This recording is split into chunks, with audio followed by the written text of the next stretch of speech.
Malevolent Movies presents The Hunt for Bad October. Zach has selected 2012's Ghostquake. Hey everybody, welcome to episode number 32 of Malevolent Movies, the podcast. We are second to the last episode of our second annual Hunt for Bad October, and tonight's pick comes from Zach, and Zach's pick is a film called Ghostquake, also known as Haunted High. What do you know, Zach, about Ghostquake? So completely by serendipity, this movie actually was basically made for me, and I didn't realize that. So not only was this movie directed by Jeffery Lando, who that's right. Not only has he done last year's pick for Insecticidal, he's also done another one that I really enjoy, Robo Shark from 2015. Okay. I've heard of it. Oh yeah. One big of the titles here. Yeah, some really big ones here. The must-haves, the ones that I'm being offered heavy hitters in the Shaw household. And I didn't even realize until yesterday, actually, that this was written by Anthony Ferrante, who directed Sharknado, one of my favorite franchises of all time. And so this whole movie, I didn't realize was basically made for me. And I'm really happy. I'm really happy that it is, because I love this movie and I'm excited to talk about this one. Maybe it didn't hit the keywords. What were your keywords again? You got the three because you got the curse. Yeah. So I had city and ghost. I was hoping that it would be more city central, but it definitely. And then you had the hex of misfortune. Yes, which meant I had to use, I believe it was demon or hell. Demon / hell, I think is our kind of catch-all. Which I would argue school is hell. Oh, it is. Absolutely. I hate math. There's a demon in it. And there's That's a demon. what I call her. And there's, yes, absolutely. They use satanic coins. Yeah. The demon stuff. Pentagram. In my book, big city's the only thing we're kind of on. The other two are slam dunk. When I was looking for movies, I went through a lot that were kind of city centric, but like trying to find a mixture of ghosts and demons that's kind of a clear line of a difference was difficult. But that isn't Ghostbusters. It isn't Ghostbusters. Yes, because I did get a text from Tyler pretty early on being like, you should do the 2016 remake.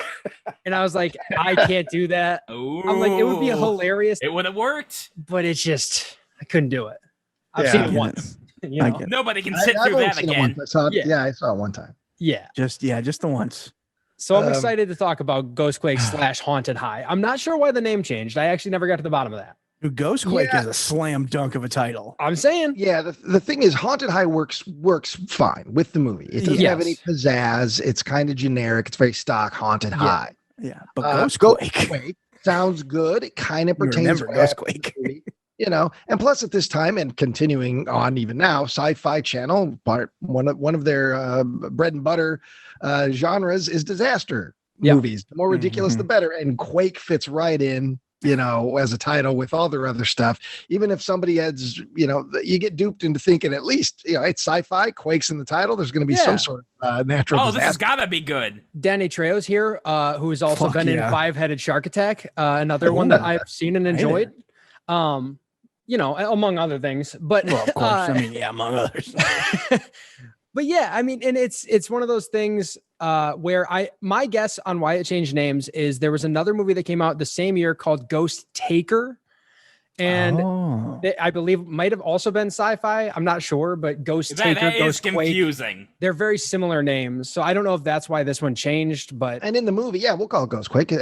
And in the movie, I'm calling Sean C. Phillips himself says Ghostquake. Yes, it was a Ghostquake, which might have been a throwaway goof line, but they thought, you know what, that's a great line. That's a great title. It's already in the movie. Good for Sean. Also, fuck yeah, that Sean was in this whole fucking thing.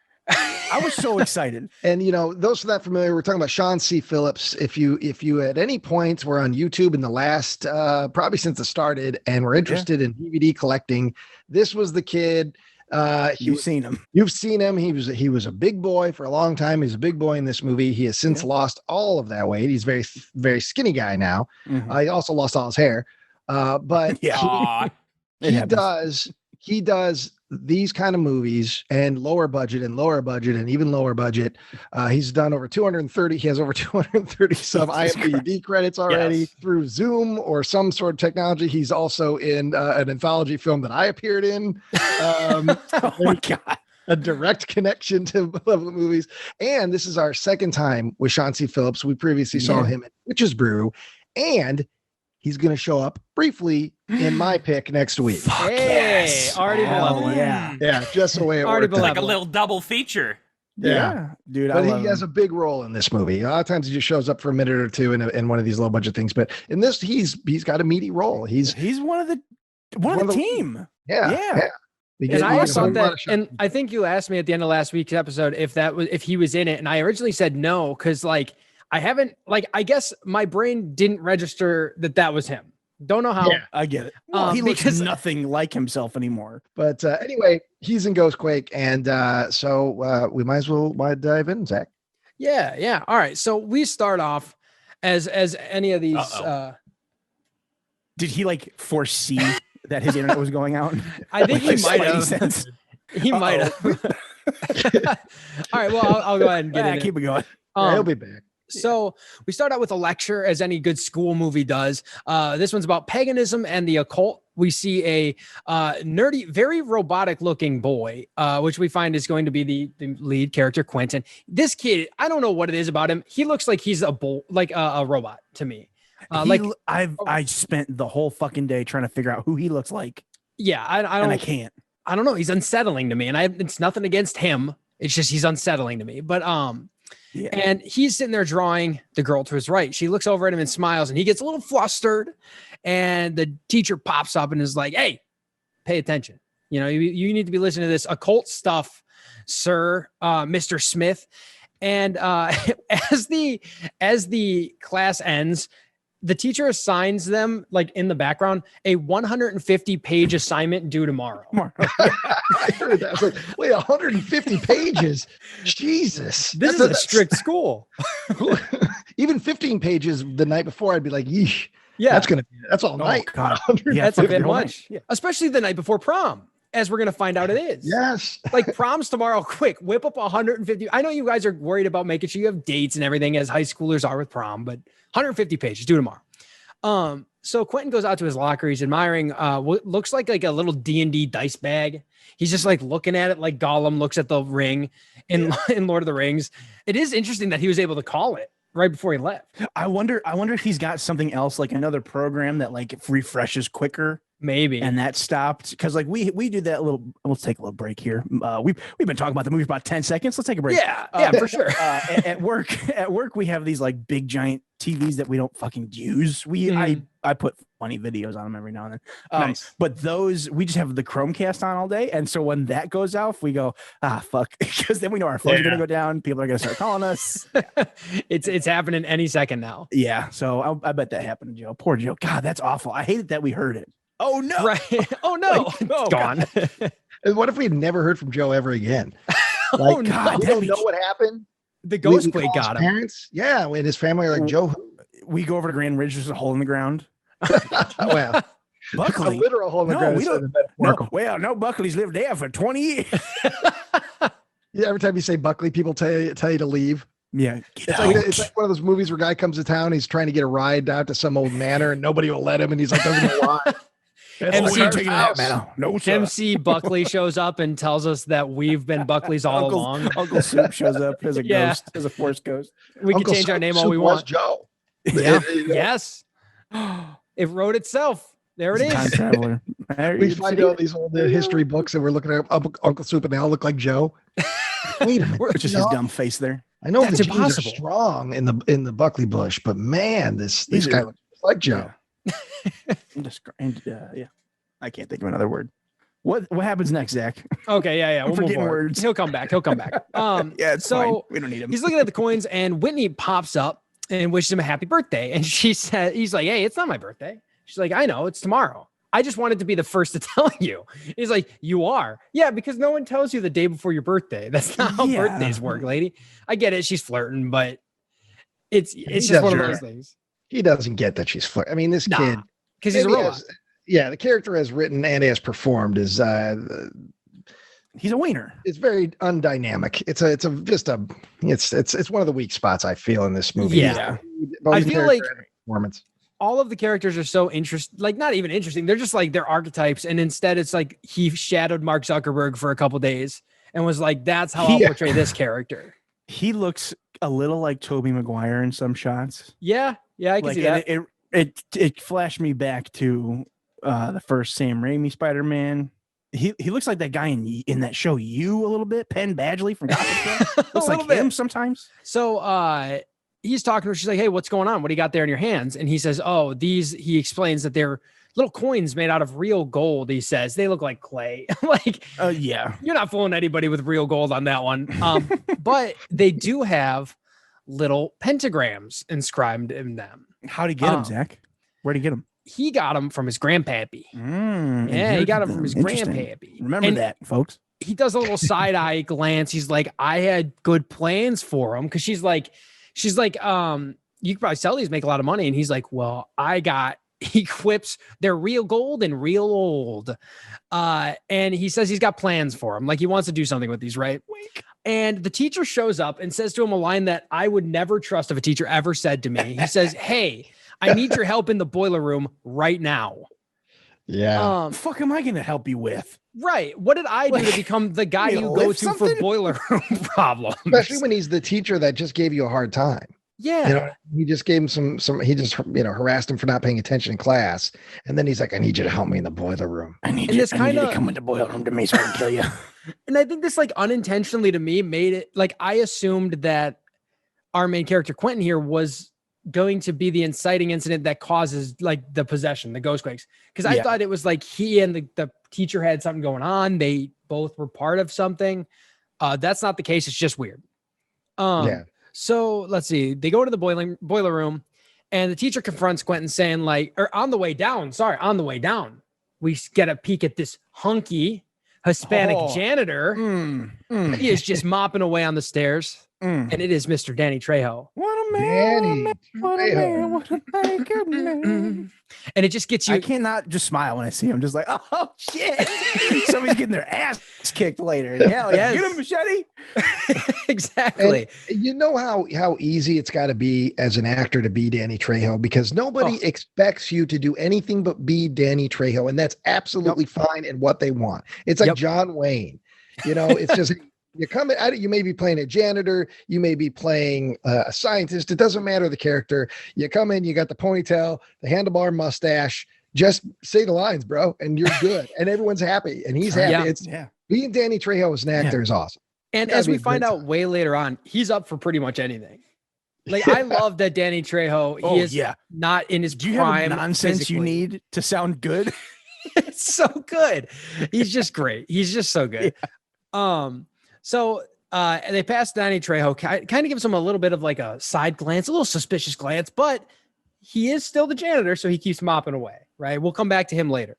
The teacher starts to confront Quentin in the boiler room about how his father loved the boiler room. And he tells him he always knew Quentin's last name wasn't Smith. It used to be Danforth. Bwah, bwah, bwah. And he demands to see the gold coins. He gives a quick little history lesson about Alger Danforth melting half of those coins down into rings, much like Lord of the Rings. And then that he used to, get up to some pretty spooky occult shit in the basement there. When he then viciously, again, I see a lot of parallels to like Lord of the Rings and this just because he Smeagol grabs him. He's like, give me that coins. There's a lot of parallels to a lot of franchises in this movie. Yeah. There's some winks to Harry Potter. There's some Star Wars nonsense in here. And it all works because if this is being made in 2011 and it's coming out in 2012, I mean that's all. Harry Potter's just wrapped up. We're in the middle of the Hobbit releases, the new trilogy, or right at the beginning of the new trilogy. And so it makes sense just to keep peppering in these things. Plus, if you're the Sci-Fi Channel, you're probably showing a couple of those. Absolutely. I showed Harry Potter a couple times at this point. Yeah. Okay, there we go. There's Joe. Hey, Joe. Welcome back, Bubby. Thank you. So let's see. So he assaults the child and forces him to drop his lucky doubloons. Quentin says, or he angrily picks up his coins and says, I have to go.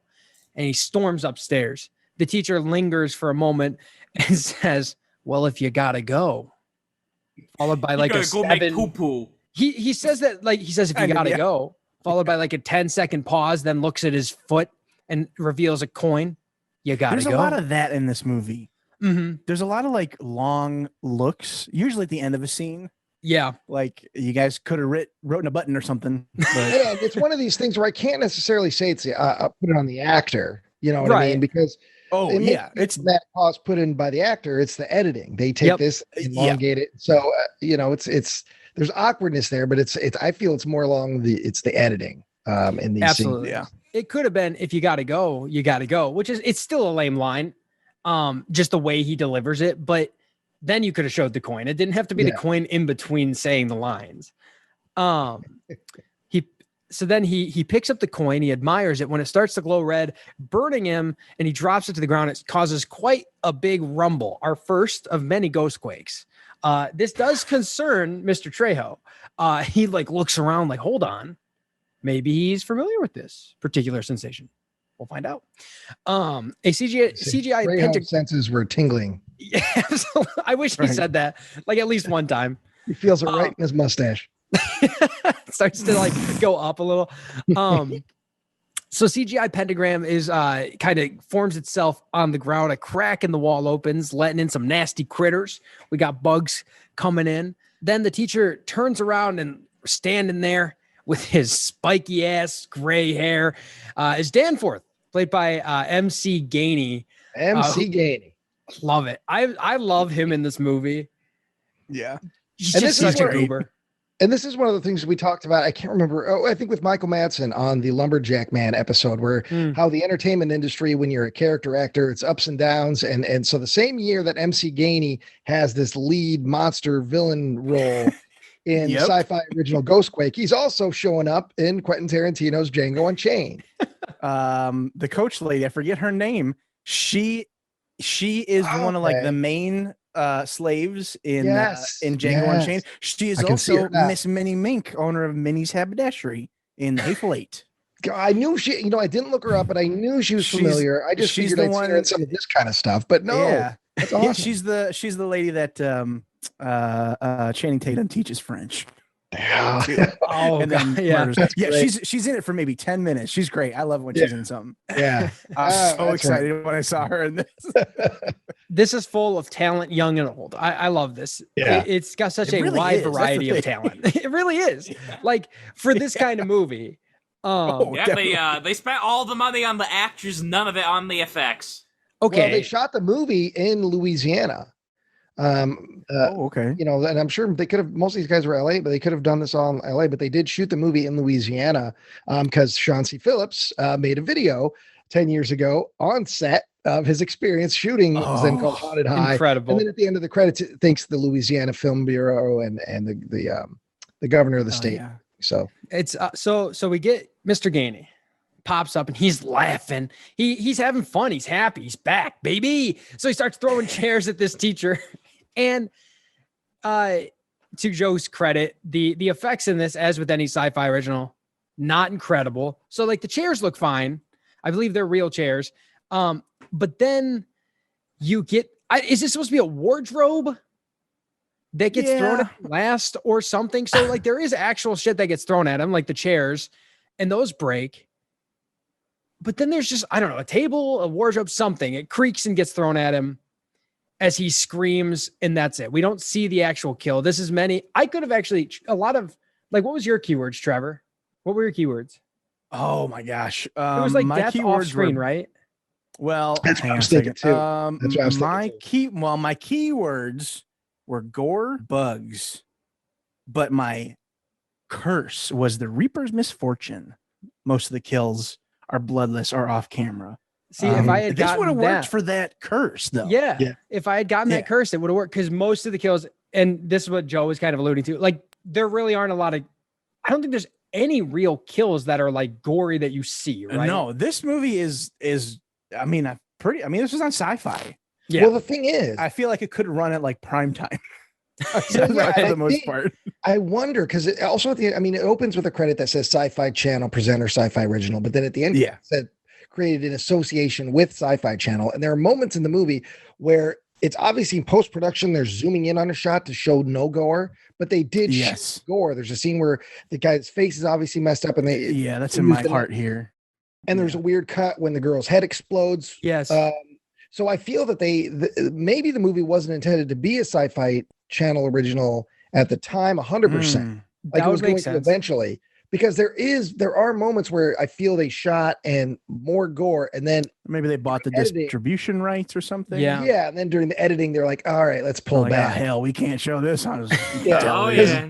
Because there is a lot of things off screen, but then Yeah, there are off those screen. moments where you can see there was some gore, but it's got that fake artificial like zoom in on somebody's Yeah. face.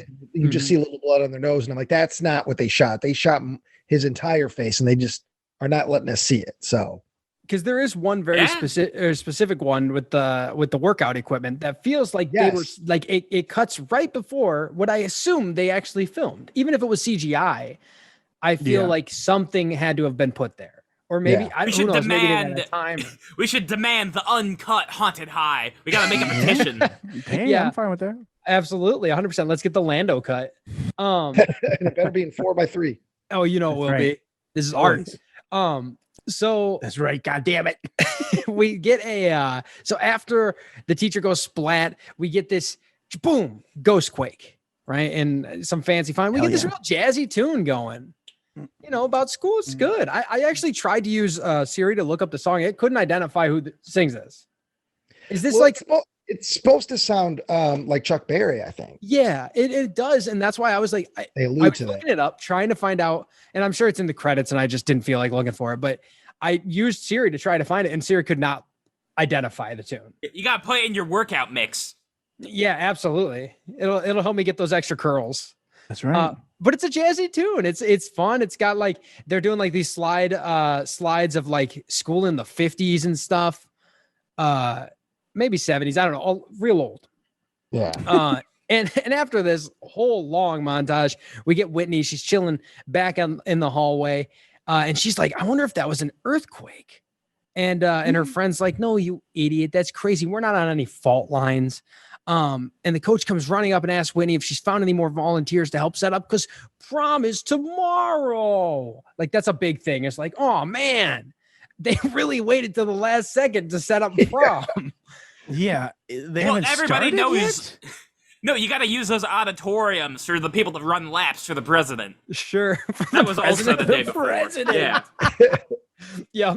He went to Yeah, every school in yeah. America. Yeah, Joe's So you- freaking out because he's afraid Bush is gonna watch him run laps in the morning. Oh, mother, I don't feel well. They made Joe do those push-ups where his legs were crossed up in the back. They always said were the girl push-ups.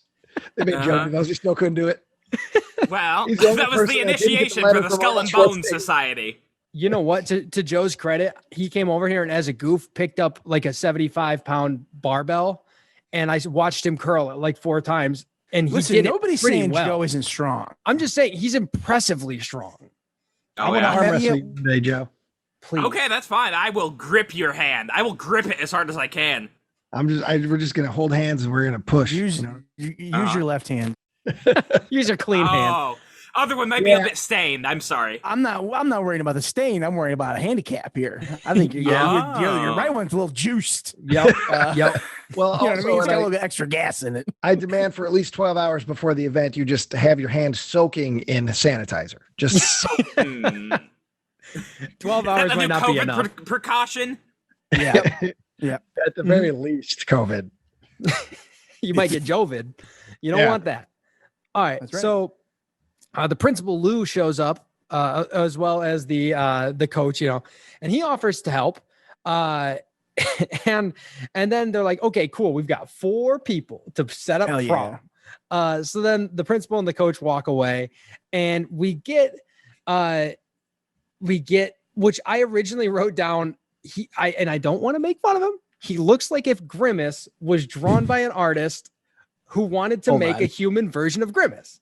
Okay. The teacher, John C. Lou? Phillips. Sean C. Phillips in this. Sean C. Yeah. Phillips. Well, It's just, and I don't want to attack him for his side. It's just Grimace is a beloved American icon. That's fine. Right. But I his get hair, it. Yeah. the way his hair matches into his shoulders, his silhouette, if you put him in the dark, would 100% match Grimace. Yeah. I'm telling you. Well, I mean, but Grimace is essentially on like the statue of Abe Lincoln. I mean, everybody loves Grimace. That's what I just said. I said he's an American icon. Yeah, No, like, this, is, no. this is not a slight to Sean. No, and Sean C. Phillips' hair has been a thing of contention for a long time. So he had that hair combed out. He always had that hair. All right. Yeah. And you can tell even now, even in this movie, that it was thinning and he was combing it down. Now all that's pretty much gone. He's pretty bald on top, but he still has the hair long in the back, the skullet. And he always wears a hat in his videos. And for people would always be commenting, like, take the hat off, man. Take the hat off and cut that hair in the back and just accept that you're in your late 30s and you've lost your hair. And now in most movies where he cameos, he also would wear the hat. I mean, it's like Wayne's World. That was one of his things. But in recent times, I have seen him in some films that he shows up in, and he's not wearing the hat. He indeed has lost all that hair. But he's still growing it on the side, still growing it in the back. So he's committed to it.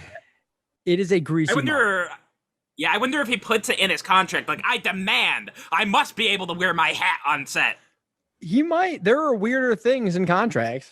And a lot of times I think it is, if you're putting Sean C. Phillips in your movie, it's because you know who he is. You just want Sean in your movie. You don't give a shit. Yeah. You're Sean. You know what it looks like. And you want him to look like he does in his videos, which is the black t-shirt and the shorts and the black hat and the hair hanging out the back. So you don't really want to go too far with disguising Sean C. Phillips, because the only reason you're putting him in is because he's the fun internet guy that we all have watched over the years. Yeah. Kind of like you, Joe. Nobody would want to put you in something and change your entire look. We would, because they could put me in a tux. But but I'm saying if somebody out there loves you from the Benevolent Buckley and all that, they're going to want you to have the bowl cut and the glasses and all that, because that's what they love about you. Yeah, you're going to look like it's part of the character. Could fill this role. Oh yeah, in a sequel. Well, Joe could be the next Sean C. Phillips if he had any sort of ambition. You know what I mean? He could be. I could talk about my Plex downloads. I mean, you could. It's like, Blu-rays. I believe that. Really, the only difference is that in this movie they find physical media in Sean C. Phillips' backpack. They wouldn't find that in Joe's. No, they The find backpack could USB fall over, drives. and Joe would say, USB. "My Plex." He'd say, "Oh no, I've my got some Plex flash file." drives. Yeah. My flash drives. Yes, My precious drives. they'd all be labeled not porn. Okay. So we meet him briefly. He kind of bumps into the ladies and then skirts around him and keeps moving. And Whitney turns to her locker and opens it up, and a hand reaches out at her. She slams the locker shut. And her friend's like, Jesus, Whitney, get your shit together. So Whitney reopens the locker and is like, oh, okay, there is nothing there. But her friend's like, all right, I'm going to see you later. I got shit to do. So she runs away.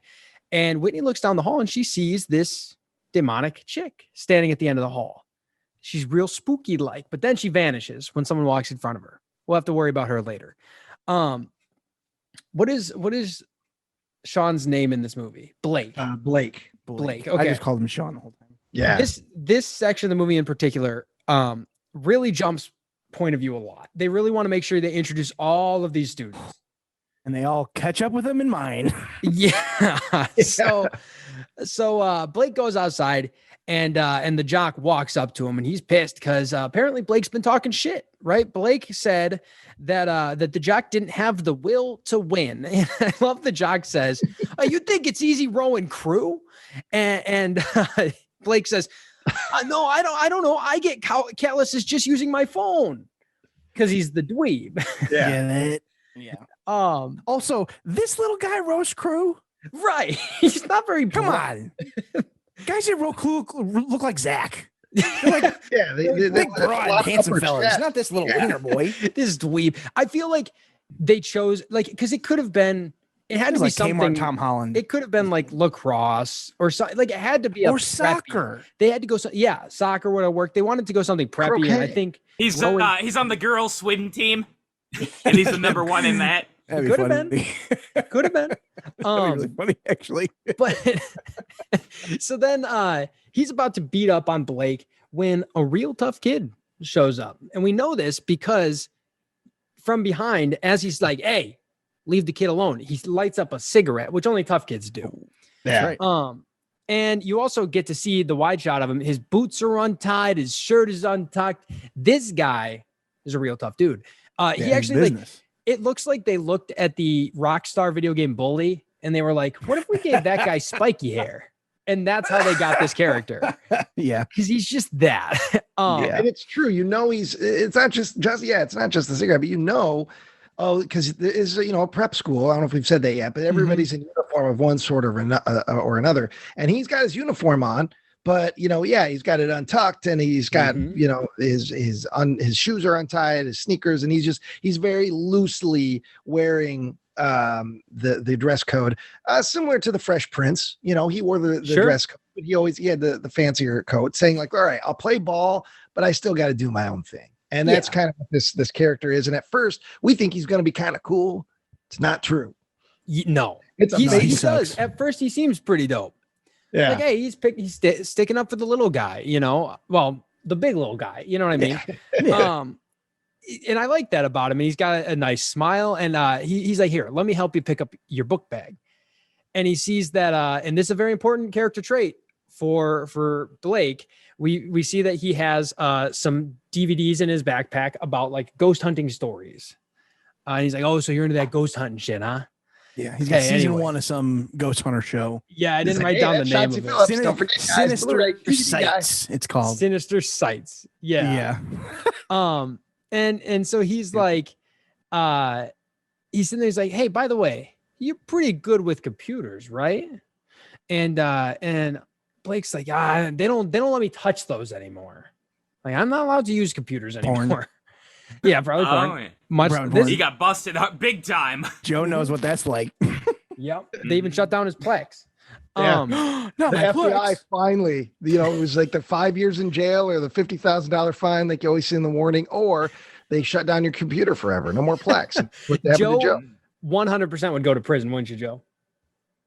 I think I tried to blow up a federal building before that happened. Don't say that on this podcast. No, it's satire. It's satire. It's not satire. Zach, what happens next? So the two walk away. You could tell already that this bully, he's got some nefarious intentions in saving our sweet Blake. And now we have to meet more people. So we cut to the band room.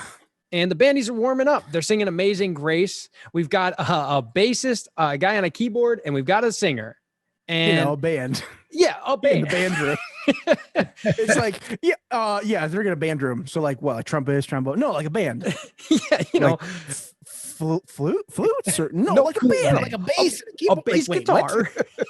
This person watched the second act of School of Rock and was like, well, I know what a band looks like. We need a bass. With the uniforms and everything. Yeah. This could we be need someone on bass. We need someone on keys. We need someone with the sweet vox. Yeah, that's right. Get me now. Give me that power trio. Absolutely. Right. And no drums. No drums. No, you wouldn't want that. That'd be ridiculous. So the main girl who's singing, she kind of cracks out. She's like, look, I'm getting nervous. I don't think I can do Amazing Grace for graduation. I don't know if I could do this. And like, quick question here, fellas. Yeah. Do they sing Amazing Grace at graduation? I do not. It's been 11 years since I graduated high school. Long time. I don't think that they do Amazing Grace. Like I've graduated at graduation. 3 times. Yeah. Middle school, high school, college. Yeah. I don't remember them singing at a football game. Sure, of course. Oh, we just lost maybe. you again. Basketball game, of course, but like at a fucking graduation, I don't think I've ever been anywhere where Amazing Grace has been sang live. I think my whole knowledge of Amazing Grace is just in movies. I can't think of an instance where I was at an event and somebody saying, "Okay, we're going to sing Amazing Grace." Let alone a band let alone a band with a bass, a keyboard, right. It's and a solo. It's a soloist, and they're singing to a CD. Yeah, I don't know. So they're warming up for this. And this gets confusing because it's like the prom's tomorrow. So why couldn't they just be practicing for prom? Like, couldn't they have been singing? Like maybe they're the band for prom. So they're singing something. And she's like, look, I don't know if I can do this. Yep. you know, It's like a big event. That's a bigger deal then. yes, Nobody gives a shit if, oh yeah, there she goes. Kimberly singing Amazing Grace. It sounds like Amazing Grace. Yep. We'll never see him like, again oh, after gosh, this anyway. I'm just a teen. I gotta sing in front of the whole school for prom for like 3 hours. Like that's stressful. That's scary. I couldn't do it. Fuck no, I could do that now. And yet they never practice Amazing Grace in the movie. They practice some generic, song with some real interesting lyrics that have to be changed. Yeah. Oh my God, the horniest fucking lyric. And so the band teacher comes waltzing in, and he's like, "Hey, good news!" And I wrote down he's the dollar store version of Phil Coulson, Clark Gregg, because he looks like him, just like he really does. You know. So he shows up. He grabs the acoustic the minute he gets in the room, and he's like, "Hey guys, good news! Principal approved our song, but we got to change one line." And the line is, instead of saying "when I'm inside you," we have to switch it to "when I'm with you." Yeah. And the girl on bass is pissed. She's like, "Are you kidding me? He's censoring us." And it's like, well, I mean, I can see that one. Yeah, this one makes sense. You're at a high school. And also, you can't be talking about being inside of somebody else in a song in a high school. You fucking kidding me? This is like a private. This is like a Catholic school. The parents are paying a lot of money to have you there, and I'm sure they've got donors and all that sort of stuff. You got to toe the line. Yeah, and they could have said beside you. Know. Yeah, that would. But you know, the bass player, she's pissed. But our teacher, major creep, like so the lead singer, I didn't write down any of their names because they're not important to me. Kimberly. But the lead singer, Kimberly, you said? Yep. She stands up for it and she's like, you know what? I like it. I like the change to the song. And the teacher does this move that is so fucking creepy to me. She looks away from him. He puts his hand like he's going to caress her cheek. Like he lifts it up. It's weird. And right before she turns back, he says something like, "Oh, that's my star student right there," and puts his hand on her shoulder instead. That's my star. That's my star. I hate it. I understand why. Like that's the implication, right? Is that he's this creeper who's possibly, you know, getting into it. She's crazy for this guy. Yeah. Well, her Mr. Garland. Yeah, her death scene is because of her lusting for Mr. Garland. So yes, I mean, it is. She definitely likes Mr. Garland, and her bandmates who are Dex on keys and China on bass. Dex and China are also, you know, clued into the fact that, look, Kimberly, we know you got the hots for Mr. Garland. Yeah. Oh, it's in the air. It's in the air. I mean, what's not to like? He's like 45. Right. Which is typically the age that 18-year-olds are looking for, obviously, is I wouldn't say that. He's a good looking teacher. He's a good looking, like regular boring white man. But like, that doesn't change the fact that this makes no sense that she's like hot for him. But like, okay, sure. I think it's fine that like, cause teenage kids, they develop crushes on people too old. It's weird that he reciprocates in that one way. Yeah. I hate that. I hated everything about that. Yeah. So that's the actor. Oh yeah, that's why I know this guy. Okay, so the actor who plays the teacher, because I wanted to look up his age because Joe's like 45 years old. It looks like he would have been like, let's see, what is this movie made? 2011. It was probably shot in 2011. He's 30. Yeah. He was 30 or 29. But his dad is Stephen Furst from Animal House, and he was Flounder in Animal House and all kinds of movies. Okay. So he's part of a Hollywood family, and it looks like he's worked on tons of these sort of movies as well, because he was also a producer on this movie. Okay. And he's an attractive guy. You know, he starts, fiddling the guitar there. And I've never been in the band. I have no musical talent. When you just started band practice with, you got to work on the song. Do you start at the brand new line, or would you just start over? Like he just starts playing and they just pick up on that line. They're like, all right, let's go. Fuck it. Maybe that's the top of it. I don't know. Maybe that's the top of the. That could be. Let's start with second bar.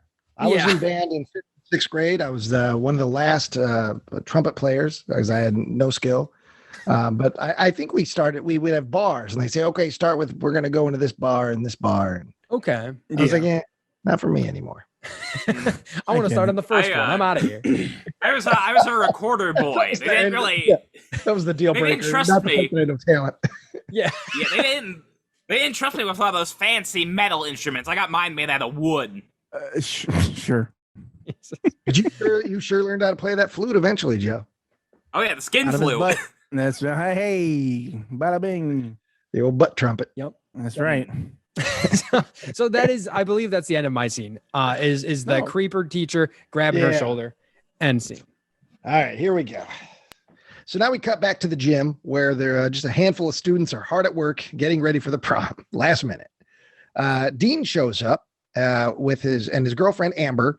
She hands him a staple gun and then says, "Yeah, Dean," and says, "Get to work," but promises him he's going to get the first dance, and then they kiss. Then while they kiss, Quentin's nerdy fucking ass slinks by them real awkwardly as he wants to do, and approaches Whitney, who asks him, "Hey, basically put this suit of armor. They've got like a suit of armor in a box with some stuffing and cool. It's a really cool piece, but it's a weird prom set piece. Yes. I want to know what the theme of their prom was. This movie's almost exactly like being at Hogwarts.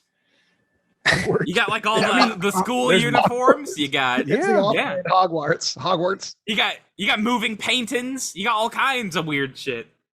Yeah, creepy stuff in the basement. Magic. Harry Potter was on their minds when they were making absolutely. This. Yeah. But yeah, he says, you got to lift up this suit of armor, and he's like, "Oh, that looks heavy." Then cut to an exterior shot of the school, and there's a storm a brewing. Mm-hmm. It's getting nasty outside. Mm-hmm.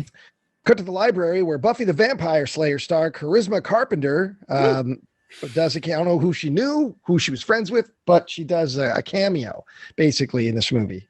She's the hot librarian. Mm-hmm. And she's closing the window due to the wind that's being caused by the Bruin storm. Then she hears someone.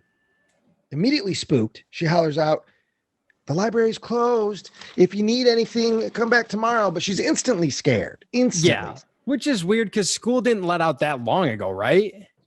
No, I mean, it's evening, and I imagine, a couple of kids might be studying. It's toward the end of the school year. Finals are coming up. It would make sense that they would be studying into the night, and they have a 150-page paper due tomorrow. Well, yeah, there's that too. There's the kids like, fuck.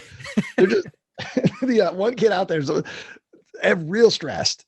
I mean, I don't know how, even the smartest students like 150 fucking pages, triple space, quadruple space, size 25. Yeah, cat in the hot hat font. And then the teacher's got to, and you think about the teacher, he's got to read 100, these 150 page.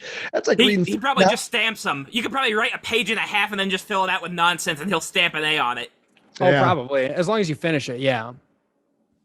But anyway, so Charisma Carpenter, she thinks she sees somebody, and so she starts walking past the various aisles of bookshelves, and she sees someone, but the person keeps ducking in between each aisle before she can get a good look. She attempts to see who they are when, boo! A scary demon girl with sharp teeth and greasy face and ample cleavage covered in carved symbols appears, and she's growling, big old fucking teeth. Charisma Carpenter. That's most of her lines in this. Actually, all of her lines technically are growling, right? Yeah, and I looked up the actress, and apparently, she has a ton of training. So I think she could have easily delivered some good lines, but she's also like a contortionist. So there's a bit at the end where you see her kind of crawling her back. Okay. I bet that was 100% real. Yeah, she does. She does the Exorcist spider walk. Yeah, and I think she really did that because I said she had like training in the circus and just all kinds of credentials. That's cool. But yeah, she screams or she growls. Charisma Carpenter screams and begins sinking into something on the floor. It kind of looks like marshmallow fluff.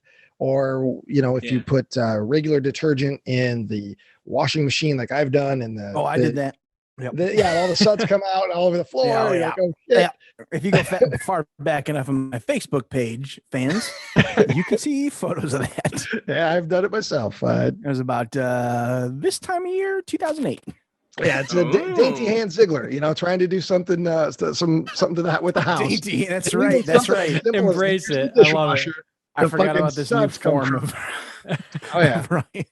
Yeah, I can't. I'm clumsy as hell. Anyway, yeah, she sinks down in this marshmallow fluff and she dies. The demon girl then laughs and disappears.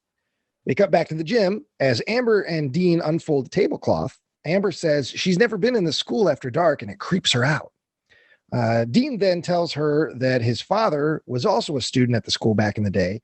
And he told Dean that back in the day, he heard stories about the first headmaster, a guy named Algier Danforth, and that this guy Danforth was also a cult leader. Danforth and some other teachers thought they could feed off of others' pain, and they were into torture and mutilation and human sacrifice. And eventually they were all found out. And when the cops raided the school, everyone had committed suicide, except nobody knew where Danforth was. There was no body, disappeared. No one knows what happened to the guy. Then the power goes out for exactly 5 seconds. Like Joe's internet. Yeah. Oh, yeah. Those goddamn cocksuckers at Frontier, it's probably them. It goes out with just enough time for the principal to say, "Don't worry, everybody, don't panic." And then power's back on. He's like, "All right, fine, cool." And nobody thinks much of it. Eavesdropping Whitney says, "Oh, that story about Danforth, that's an urban legend." But Dean says, "Oh, yeah, well, Mr. Myers knows all about it." Then Dean turns to creepy Quentin and says, "Hey, what do you think?" And Quentin awkwardly looks, and his hairline recedes real quick a little farther. And then he says, "Myers is right. We need more chairs from the boiler room." Oh, boy. And then he splits to go get the chairs. Yeah. On his way, he bumps into Danny Trejo.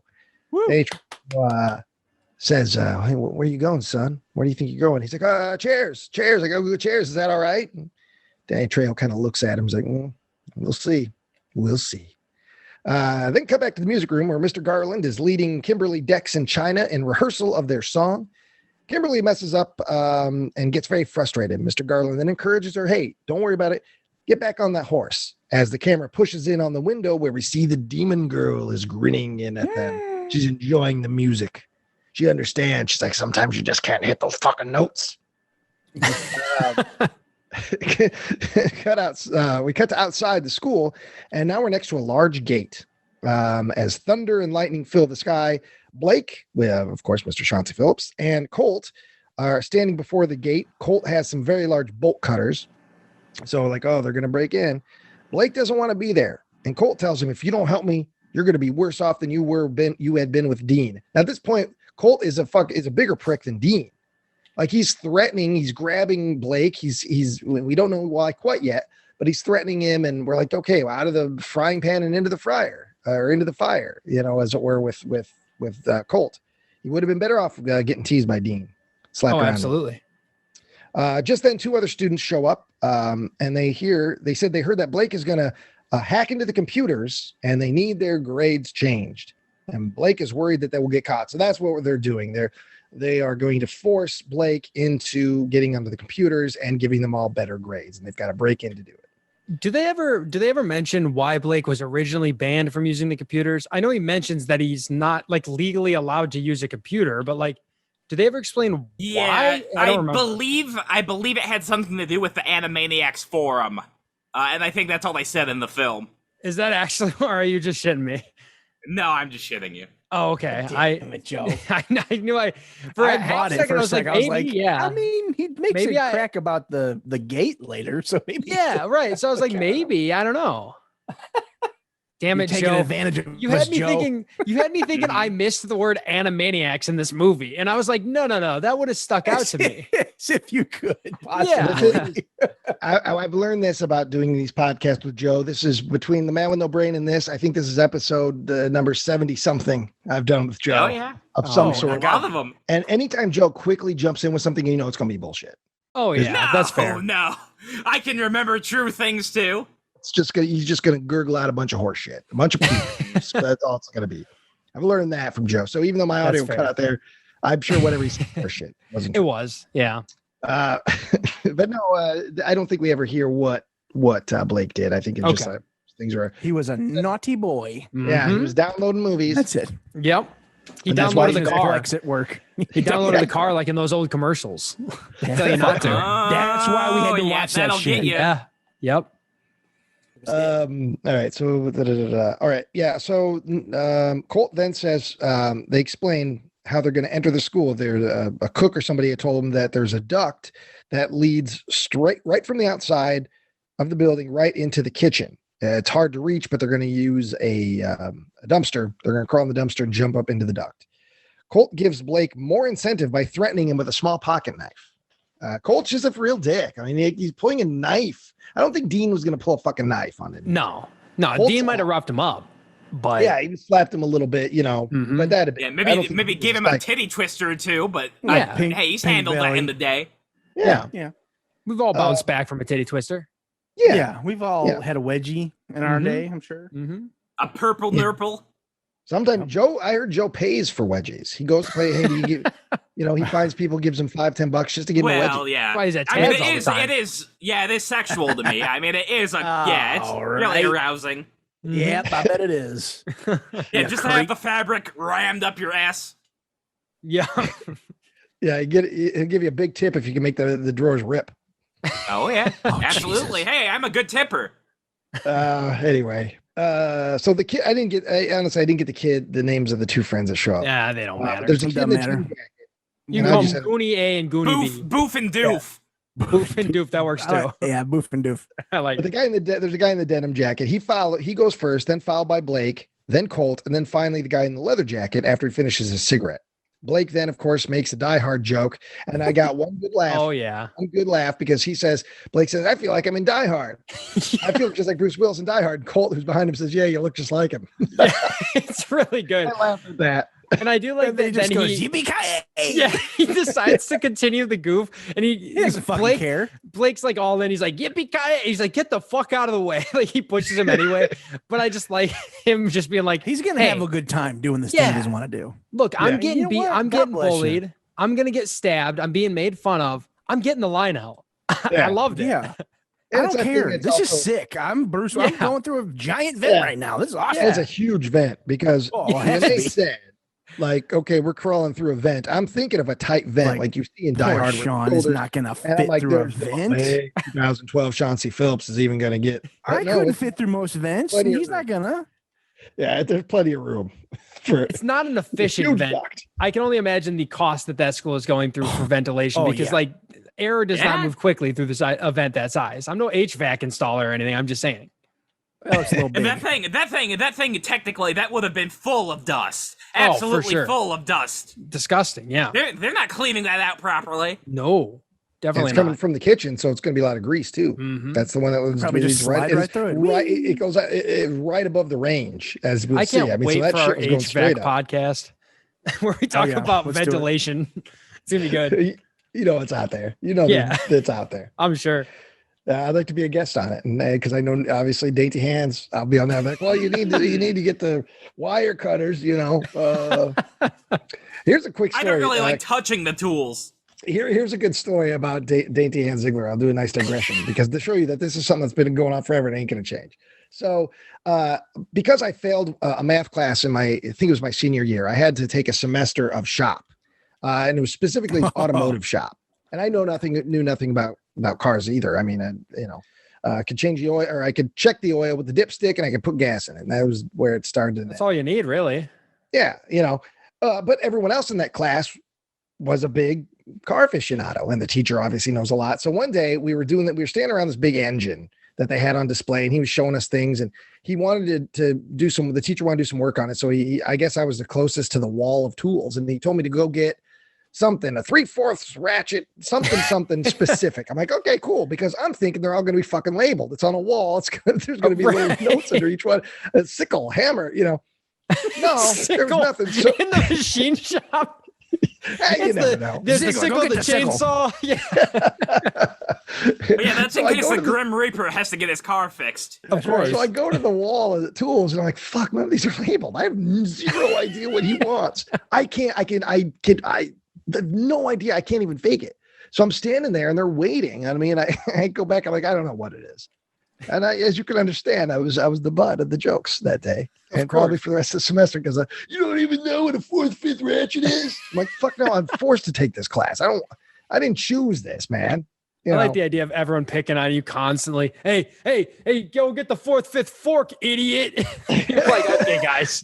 Like, His hair all clean. He got clean hair. Well, it's like, let's just say I was out of my element. I was out of my I element. get it. Yeah. in that Hey, class, I wouldn't have known that shit either. I was like, this ain't drama You class. know, What the fuck? It says a lot about you, Ryan. It says a lot about you and your stubbornness, which I adore. It's charming that you still, after all this year, Yeah. all these years, all them years, Yep. You still don't know what he was asking for. No, Exactly. I have no idea. Who fucking cares? It does not matter. Yeah, I was like, I have no idea, what he was going to do it for. And I still, to this day, some other kid went and got it, and then they did whatever they did to it. I still don't even know what he did to it. Yeah, it's the like, most okay, I cool. remember about this great. class. Hey, you knew it. Great. Good for Yeah. you. I still had to get like a B in that class, believe it or not. So I don't know if the teacher's like, oh, fuck it, who cares? But I still had to get a decent grade. So He could have been opening up the emergency M&M compartment, and you could need that if you're ever stranded somewhere. Could need that. But anyway, By the way, yeah, bless you, Trevor, for finding the 20 best HVAC podcasts for 2021 and dropping that in the Slender chat. Nice. Oh, yeah. I got to find a way to guest on one of these. I don't know. Or At Joe. least 20 of these fucking things. Ooh. Yeah. I like HVAC, all right. You guys ever get coming in HVAC? Okay, Joe, Ryan, what is what HVAC? happens What is next? HVAC? Yeah, next part. You know what It's HVAC like, is, Joe? It's heavy Nope. vehicle aerodynamic coolant. Yep, that's it. That's it. Bless your Oh, butt. Joe. Heating, All right, so- ventilation, and air conditioning. I know you could have went with like vasectomy since you had made like the V for vasectomy since you had made a cum joke and stuff. But Oh. anyway, Joe, That you was know a what good Alan vasectomy Moore is? book, V for vasectomy. see, that's pretty good There actually. you go. Yeah, thank you. There's a good one. That's Yeah, funny. Buckley. All right, let me find where I was at. Oh, yeah, the Die Hard joke. Okay, so then Denham gets to the kitchen first, and someone runs by him. Who is it? Guy gets his flashlight out, but before he can really go and look, Blake reaches the kitchen. Denham tries to help him down out of the duct, but then he falls, hitting the range and the floor. Yeah. Colt then follows, and we get a Ghostquake. Could it be from Chauncey Phillips hitting that floor? I mean, it happened so quickly. I think that Ghostquake. I think that it was alluded to. I don't think it was a total coincidence. Mhm. But anyway, we get a good quake here, and we see all of the locks lock. We see the shots of the windows shut and the gates and shut on their own. So it's obviously supernatural as well. But we only see that as the audience. The characters don't see any of this. Yeah. The cast members are all in their respective areas. They all start reacting to the earthquake. They're diving out of the way of falling debris, taking cover under. What? The what quake? I'm sorry. I think I missed. Sorry, Ghostquake. Okay, thank you. Yes, I was confused. So, so everybody's freaking out because of the Ghostquake. Coach Hoover falls off the ladder, but is caught by Principal Spiro. She says, "Hey, you saved my life." I don't think that was necessarily the case, but he definitely saved her from a sprain. But worst case scenario, concussion, depending on how she landed. But anyway, they have a nice moment. There's a little romantic spark between Principal Spiro and Hoover, Coach Hoover. And I liked it because it's obviously they like each other, and neither of them are really bad characters or obnoxious characters. I'm like, I love cool, those look two. at this. I wish they were in it for more spoilers." Yeah. So because of the because of the Ghostquake, Leather Jacket is now trapped in the air duct. Colt, Blake, and Denham figure that he just chickened out and he must not be coming, and they leave the kitchen. But inside the duct, Leather's calling out for help. He's got his lighter. He's trying to use his lighter to see. Suddenly, boom, Danforth appears beside him. He says, "Smoking is a smoking on school grounds. That's an automatic I don't remember this detention." line. I was like, I can't read my writing, which is rare. Yeah, smoking on school grounds. That's an automatic detention. And then he laughs and burns Leather Jacket Man alive. Fade to black for the commercial. So that's exactly what it felt like. It goes fade to black, and I'm like, oh, Absolutely. So now we're getting a little bit though that we see that Danforth, he's going to be that guy. He's going to make puns, school-related jokes, principal jokes. He's like Dr. Giggles making the jokes about where do you get my bill? You think that's bad? And I was happy. I like that. I like puns. I like that kind of stuff. I was excited to know that Danforth is having fun being a bad guy. Oh, and he definitely is. Oh yeah. So then we fade in on Quentin, and he's transfixed in the boiler room, and he's staring at a hole in the wall where voices are whispering his name. His trance is then broken when Whitney comes down the stairs. She asks if he's okay, and then she kind of goes in for a kiss, but her attention is immediately diverted by seeing Mr. Myers' dead corpse on the floor. Yeah, Quentin goes down by the corpse, and he notices a burned-in circle on the floor next to Myers' body. That's where that coin had been that Myers stole. Whitney then drags Quentin up the stairs, and the circle glows red. The fucking doubloon. Cut to the music room. The quintet evacuates the room, and then cut to the gym where the principal Spiro tells Dean and Amber to go home. And that's where my section ends. And I believe Mr. Joe Buckley's up next for quite a while. Yeah. You're taking two All sections. Right. Yeah, I am. They call me a double buck chug today. Because I always have two beverages. All right. Well, why don't you start your first one?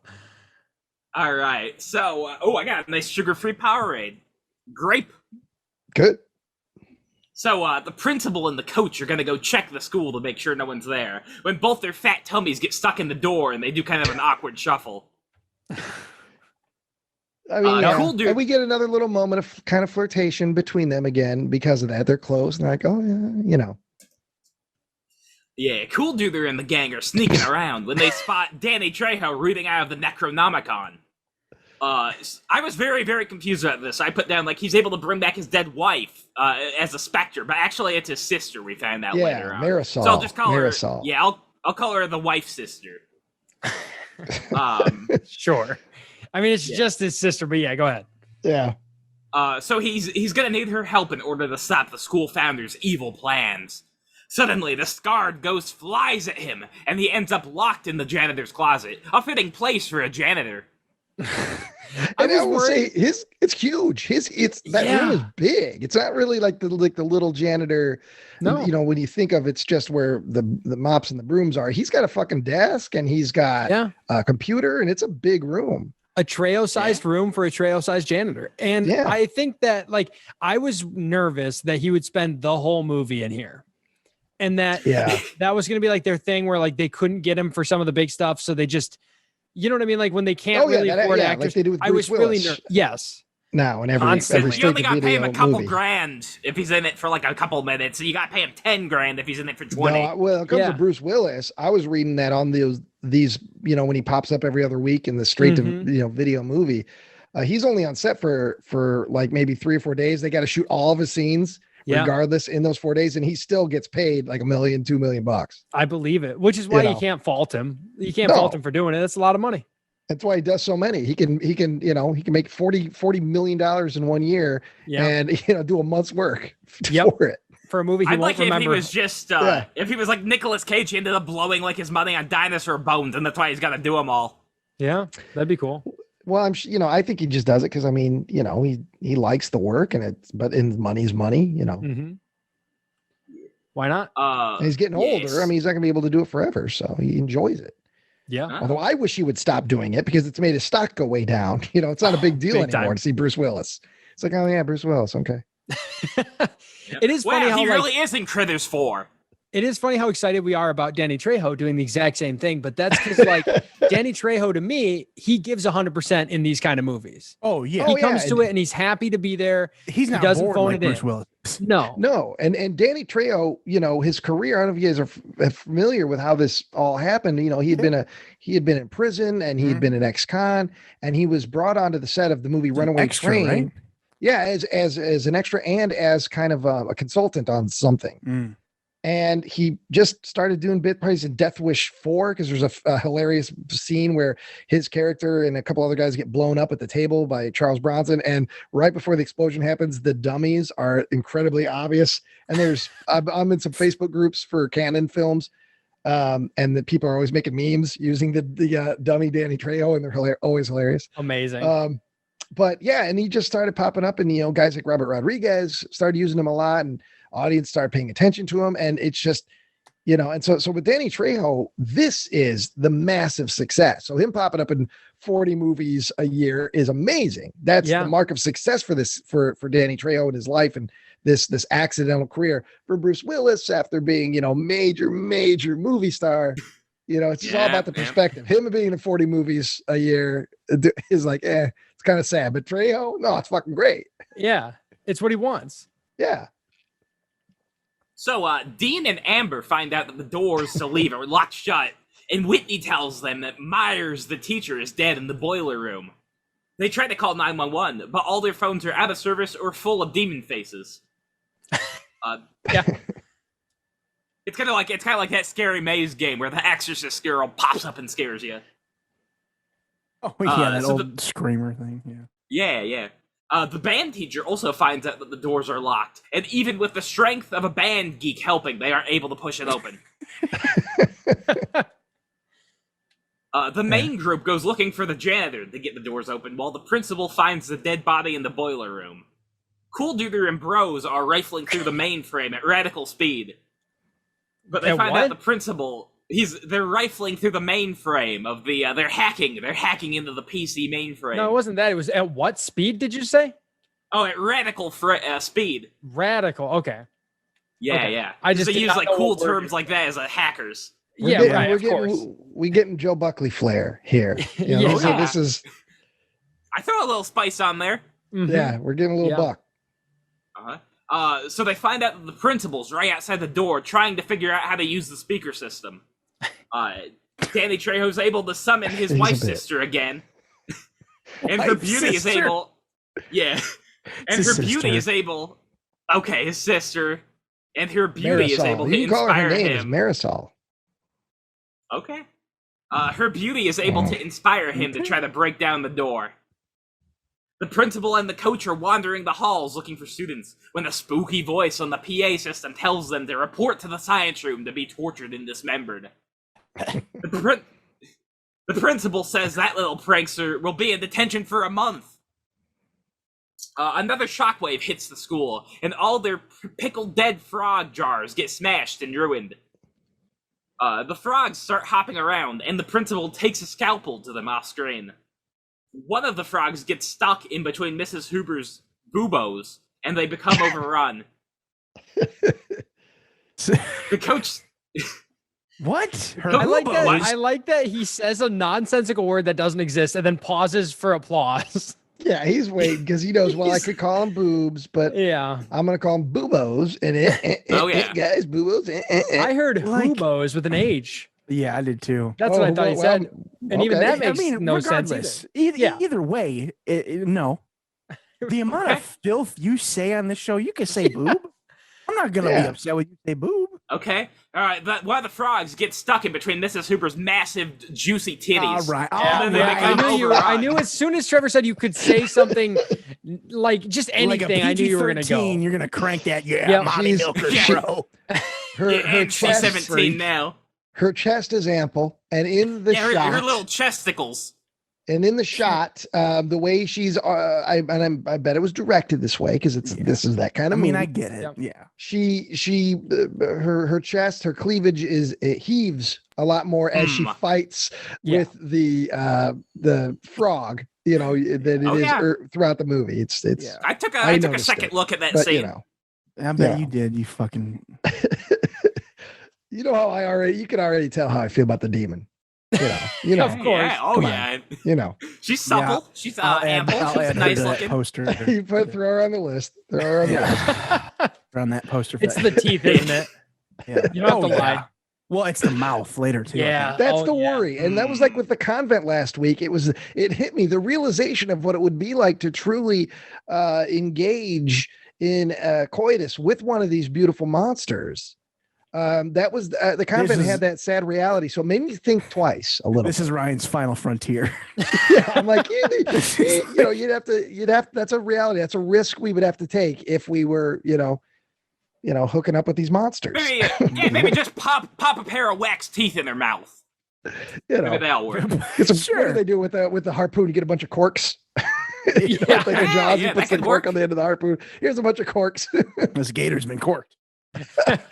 Oh boy.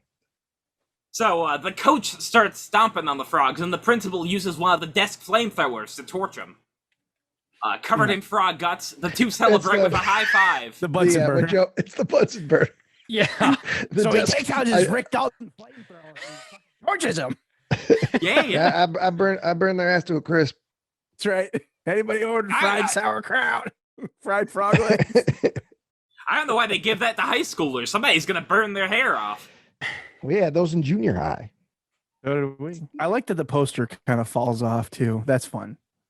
Yeah, that's like behind him when they're like all and when he's like, I did it. Hell yeah, let's go. The poster just goes, because like she throws a frog at it, and I guess it was enough to jostle the tape that was keeping that up. I love it, and I love that it's in there still.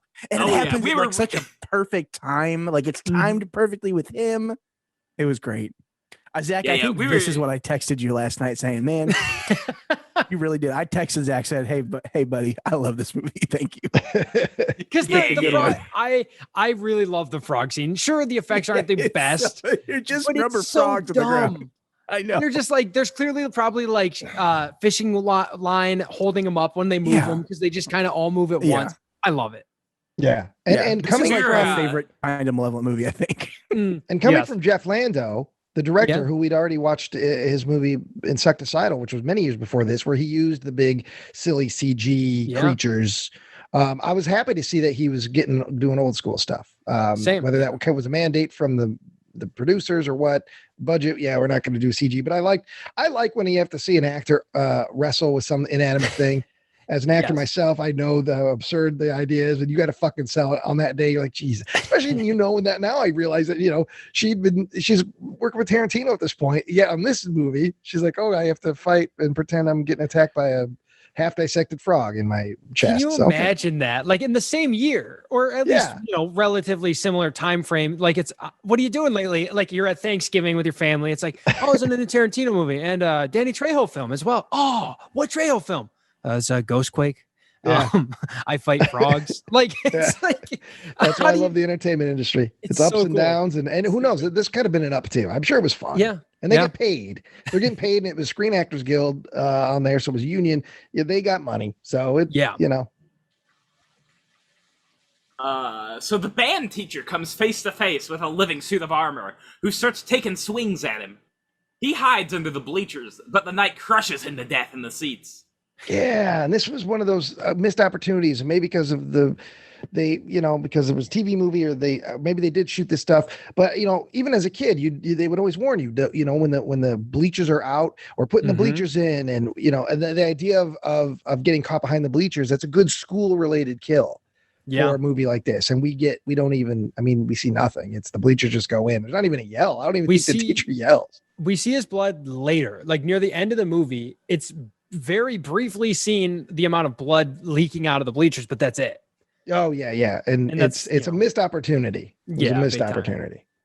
Because I feel like you could have put, like, I am not a special effects guy. Nick's not here, so I could say whatever I want. You could have put like cannons back there that shot blood out of the bleachers. You could have done something, right? I mean, when the Toxic Avenger, when they crushed the kid's head with the bicyclist, it was just a melon full of spaghetti. And cranberry sauce, and you cut it quick enough, and it's fun. You put the crunch, it works. They could have done, at least done that, but maybe they would have been too gory. Maybe. Well, I don't know why Sci-Fi Channel just doesn't go full uncut by now. It's like nobody's watching Sci-Fi Channel who doesn't want the gore. They do almost at this point, because over the weekend I had access to the Sci-Fi Channel, and I watched their Slumber Party Massacre remake, which is more satire and comedy like the original films are. But it was plenty gory. That's surprising to me. Yeah. So I actually saw that some cable networks are just saying "fuck" now in the daytime too. On USA, on the Chucky show, I also watched that, and there's F-bombs throughout that, and that's on USA and Sci-Fi. And do they actually say it, or is it censored? Because I watched Resident Alien. Uncensored. I watched Resident Alien recently, the whole first season, highly recommended. But they say "fuck," but so that the actors clearly say it, and they just leave a blank line, like it's said, but it's not said. You know what I mean? Drop the audio. So they'll be like, I know what you mean. They did going Breaking on? Bad. Yeah, with Breaking Bad, they would do that. When it was on AMC. And it's weird. Well, at least for Chucky, they left it in. There's all kinds of words and I was surprised, but it was, it's on way back in the day. You could check out Comedy Central at like 2 a.m. and they would sometimes air the South Park movie uncut. Yeah. After midnight, they could. Yeah. So Cool Duder's PC stops working while Stu sees the lions in the school banner come to life. He leaves the office. Yeah. He leaves the office for some air, and when he sees the scarred ghost hovering, he sees scary sewing machines moving on their own. When the old headmaster and scary robot lawyers. Yeah. It's a sewing machine. Oh no. Oh yeah. We got to get out of here. I'll I'll see never you in financially court. recover. I'll see you in court. You've been served You have been served. if it pleases the court. Joe, we should have got you one of those Yeah, yeah. machines. Yeah. I think so. Yeah, yeah. We got OJ off. My PP hurts. I can say it. I can say technically anything too. You No, cannot. you can't. No, you can't. Tyler, you're hearing this, editing this. You keep that finger on the delete I button. taunted him, but I don't care. Keep that finger on 911. All right. We want you calling the cops if he says it. That's Yeah. right. Oh yeah, Joe. yeah. So the old headmaster and scary lady stick him with needles. Yep, and that's it. I'm done. And that's the end. All right. Okay. That's it. The scary lady. That was so sweet. Sound like a little boy. Yeah. Yeah. Yeah, yeah. So She's a back with scary lady. I don't Yeah. like her. Ooh, she's mean. Yeah. She got boob cuties. Okay. Oh, Fuck know what Jesus. that means. All right. So we're back Are with the you kids. referencing the little fruits? What are those? They Like call the them cuties. Clementines. I assume he was Yeah, trying the to say clementines. cooties, but he said cuties. Is my Yeah, I guess. said Oh. cooties. I meant cooties. Because we know Joe likes. We know Mandarin orange? Loves mandarins. likes Mandarin It's oranges. He canon. likes. So maybe he's If, thinking you, if about. you're up to date on your Malevolent movies lore, it is canon that Joe likes, Mandarin oranges. Oh yeah, Yeah, I'll suck so him him out of a talking about glass any clementines. day.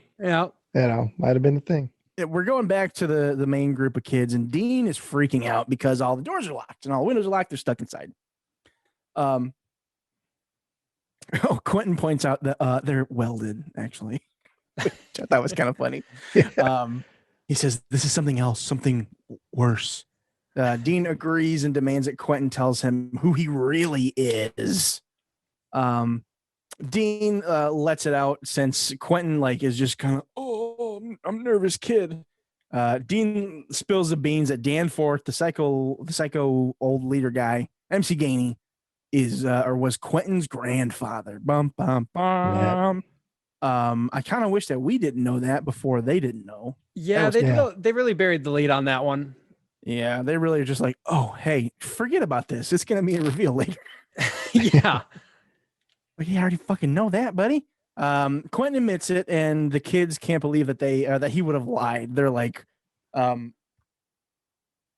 like, well, do you think I did all of this weird shit? Like, do you think I killed Myers? And Dean screams, "You're the last one to see him!" Like really loud and like all. Yeah. One word. He's weird. Yeah, I thought to myself, I was like, "Where's the director on that? Yeah, Come on, on, buddy. Come on. that was he did not earn that emotion. No. He did not earn that outburst." Cynthia yells at Dean, basically just like to calm down. And then we get a shot. Then we get another one of these shots where they just like hold on a character, and they hold on Quentin, and he just kind of looks around, and it's very clearly he's waiting for the director to call cut. Mhm. But like, you don't leave all that in. You cut that bit. Yeah, There's a because lot- the there's scene's another- done. Yeah, and you just make the actor look stupid and like he can't act, and it's really fuck this. God damn it. It's fine. It happens. It's fine. It's a Ghostquake. Yeah, Ghostquake, baby. Yeah, it happens a lot. It happens to Danny Trejo later. As well. Janine and Lou are this is the coach and is he the principal? Yeah. Principal, yeah. They're walking through the halls all covered in frog guts. When they pass a trophy cabinet. Danforth appears as a reflection inside the trophy cabinet. Now stay with me here, folks. And says, "This is no reflection on you." And then reaches out with his ghost arms, grabs Lou through the glass, and then like pulls like his soul into the reflection. That's the And- way I took it. And yeah, then leaves him in there to die. and I like that. It's He's a like, very No, he's like banging on the glass on the inside, and his body just falls over. It was awesome. yeah, it's a very Wishmaster. I don't know if you guys ever watched any of the Yes, Wishmaster yes. movies, but I'm a big fan at least of the very first one. And it's a very Wishmaster kind of ironic sort of death, where it's, like he would have wished, I wish I could have, he's looking at the trophies. Maybe he was a student and he didn't get the glory. He never made the football team. Yeah, I should be in here forever. Meaning, of course, his name and his accolades, and then that's when the Wishmaster would be like, "Your wish is my command," and then he would have been in the reflection forever. Not what happened in this movie, but it's that sort of like weird supernatural kill that I thought was kind of cool. That stuff in this. Like, there's this one. There's the one where Charisma Carpenter earlier, like all of a sudden she sinks through the floor, which was cool. Yeah. And then my favorite one is what happens to Sean at the end of the movie, or towards the end of the movie. His spoiler alert, death is pretty cool. I like that a lot. Zach, you just came back from taking a whiz, I assume. We're talking about how Lou gets sucked in, it gets turned into a Mario painting, basically. And he's now stuck inside the cabinet. It's very bizarre, but I love it. You, Joe. It's awesome. Gay Bowser. I love shut up. And Janine just runs away. Yep. Yeah, she's just got to get out of here. She's fuck it. Go. Get out of there, girl. Wasn't meant to be. That's right. Back with the hackers. Sean's trying to hack into the mainframe. That's what I wrote down. But the screen says that there has been a system failure. Put down Curly. What's his name? Colt. Yeah. Colt threatens him, but Sean swears it wasn't him. He's like, "You did this. What? I'm gonna stab you or something." I don't know. He thinks that Sean did this, but he swears it wasn't him. There must be somebody else in the system. Then they get a camera feed pops up on their screen where they see Danforth, and this camera is like straight above him. He's looking up, like just dead up, like, "Listen up, boys." What did he say? I wrote it down here. "You're late for class, boys. Today's lesson is pain, brother." Yeah, that was straight up. That's a wrestling. That's something that WWE. That's right. And they hear somebody screaming, "Ah!" before the feed cuts, and an old-timey like movie theater countdown. As computers are known to have. Computer stuff. And Sean, you get a shot of Sean like thinking like, "Oh," and he says, "Static, get down." And he tackles Colt. And the screen explodes, like boom, like if there's a bomb inside of it. It's a monitor. It's not even the computer tower. It's the monitor. He seemingly knew that this was going to happen. He said static. Okay, doesn't explode. Also doesn't happen on a monitor. And it usually isn't a clear image of a countdown, typically. Right. Static happens on TV, old TVs. Yeah. Even at this time, static on a TV would be hard to come by, I would reckon. In like 2011? Think about it this way. Perhaps that this, before he does the explosion or whatever, he's using his powers to create imagery. Like it's not, and he died in the 50s. He would know about static on a TV, but he didn't know shit about computers. But he sees a screen, he figures, it's a fucking whatever. It's a TV set. I can buy that. Creates that imagery as a scary thing before he does the violence, perhaps. That I understand. That I can buy. Sure. That works. Yeah, I like that.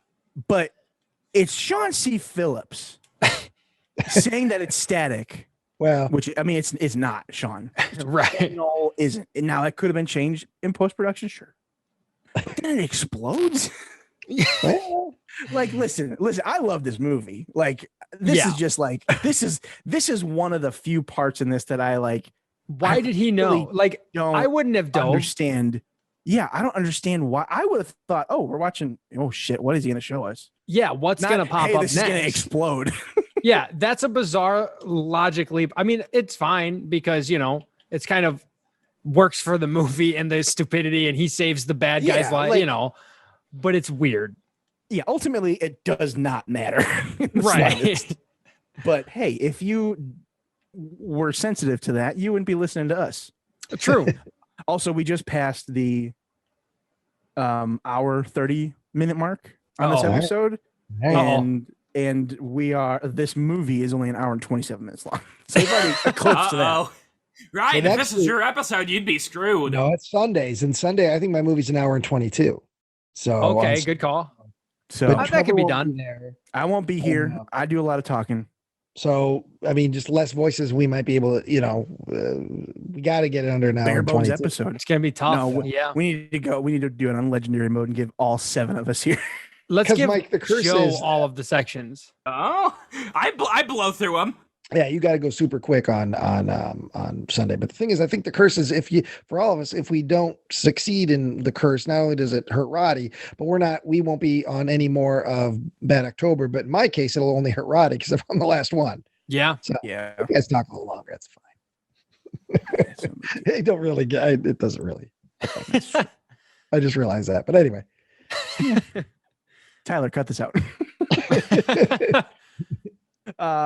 Okay, so yeah, it fucking explodes. It's dumb. Sean falls onto Blake and says, told you that was a bad idea. The boys leave the room and are now just like out in the hallway, and Sean explains that it was a class 5. Now I couldn't make out exactly what it says. The subtitles say motor manifestation.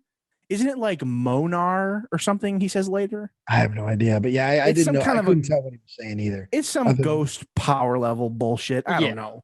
Yeah. It's fine. It's just a bunch of nonsense. Sean spouting. He gets to do a lot of that in this movie, which I liked. And it's great. Oh, this is a level 8. Something like, hell yeah. Tell me, Sean. Thank you.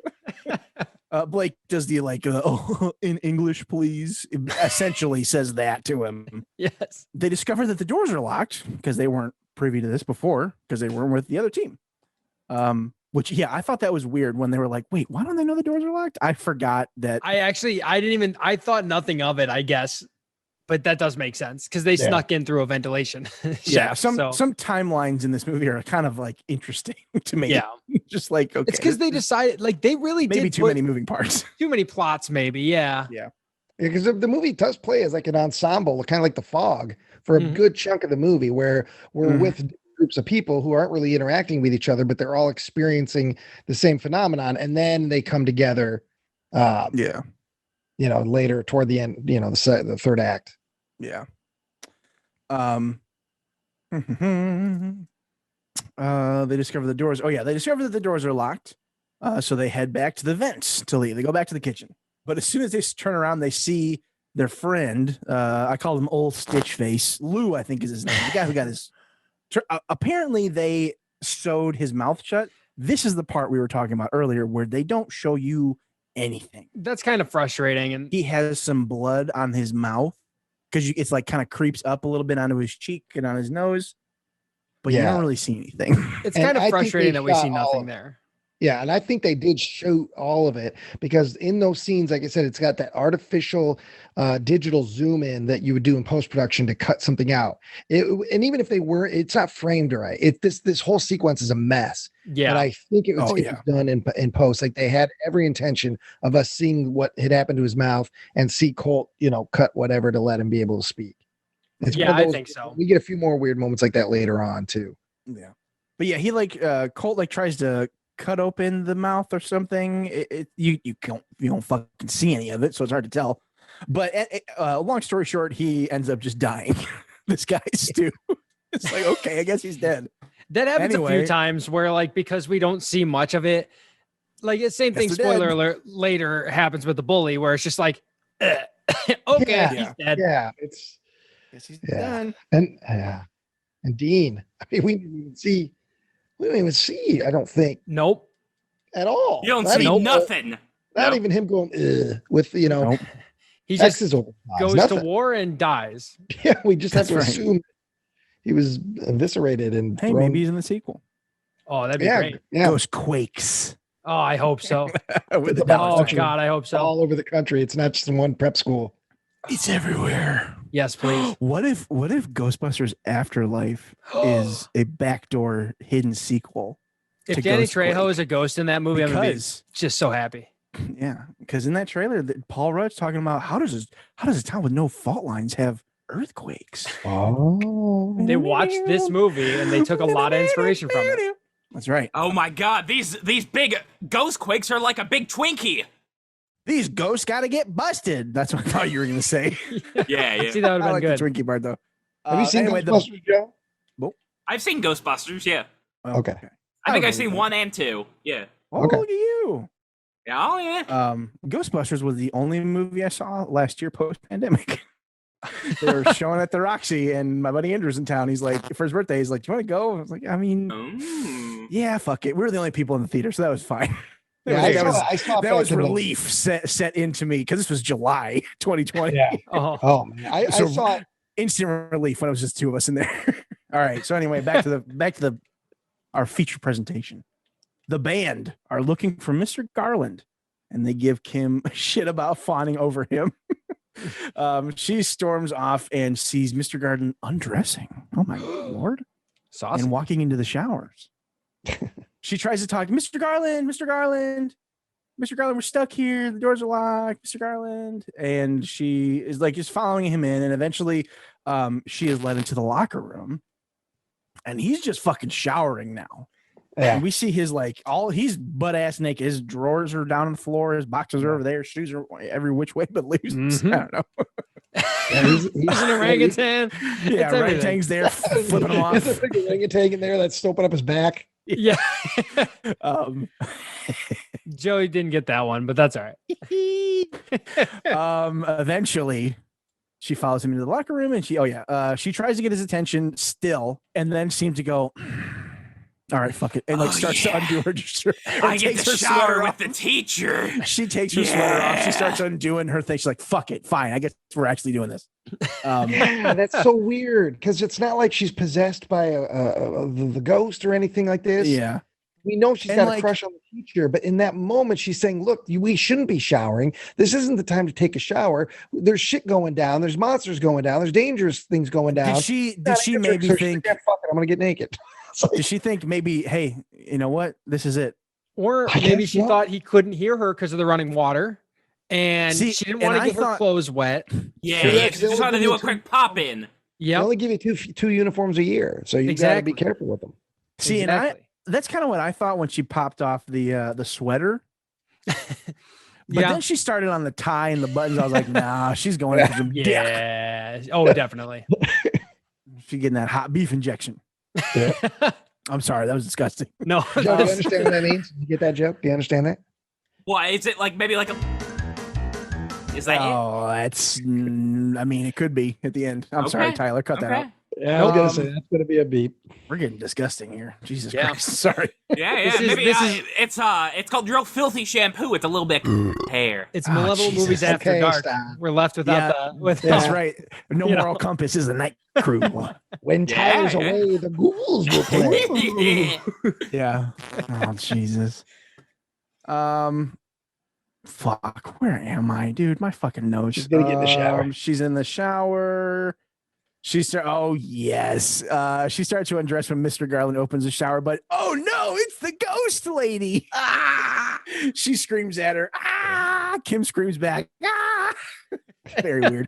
They go back and her forth. Her mouth gets real big and open. Yeah, and the ghost lady's mouth gets huge. And they stay. But even worse is the same effect applied to Kim's head. She gets real big head. And it goes back and forth until we pan over to the wall and see Kim's silhouette, and her head's real big, and it keeps growing and growing and growing, and then it pops in like a fraction of a frame later. We cut away to another scene. Yeah, other stuff to do. No time. No. Janine is running back with Janine, looking for help, and winds up in looks like a nurse's office with Danforth. He's just like standing in there like he's waiting to be killed by the Blair Witch. She asks, who are you? Which also, you have fucking pictures on the damn wall of this guy. You know who he is. Even though he's a cult member. Yeah. But he won't say anything. He shakes the whole building and she falls over onto he force throws some scalpels at her or something and she falls onto the bed, and then he zaps her with some lightning. You will die.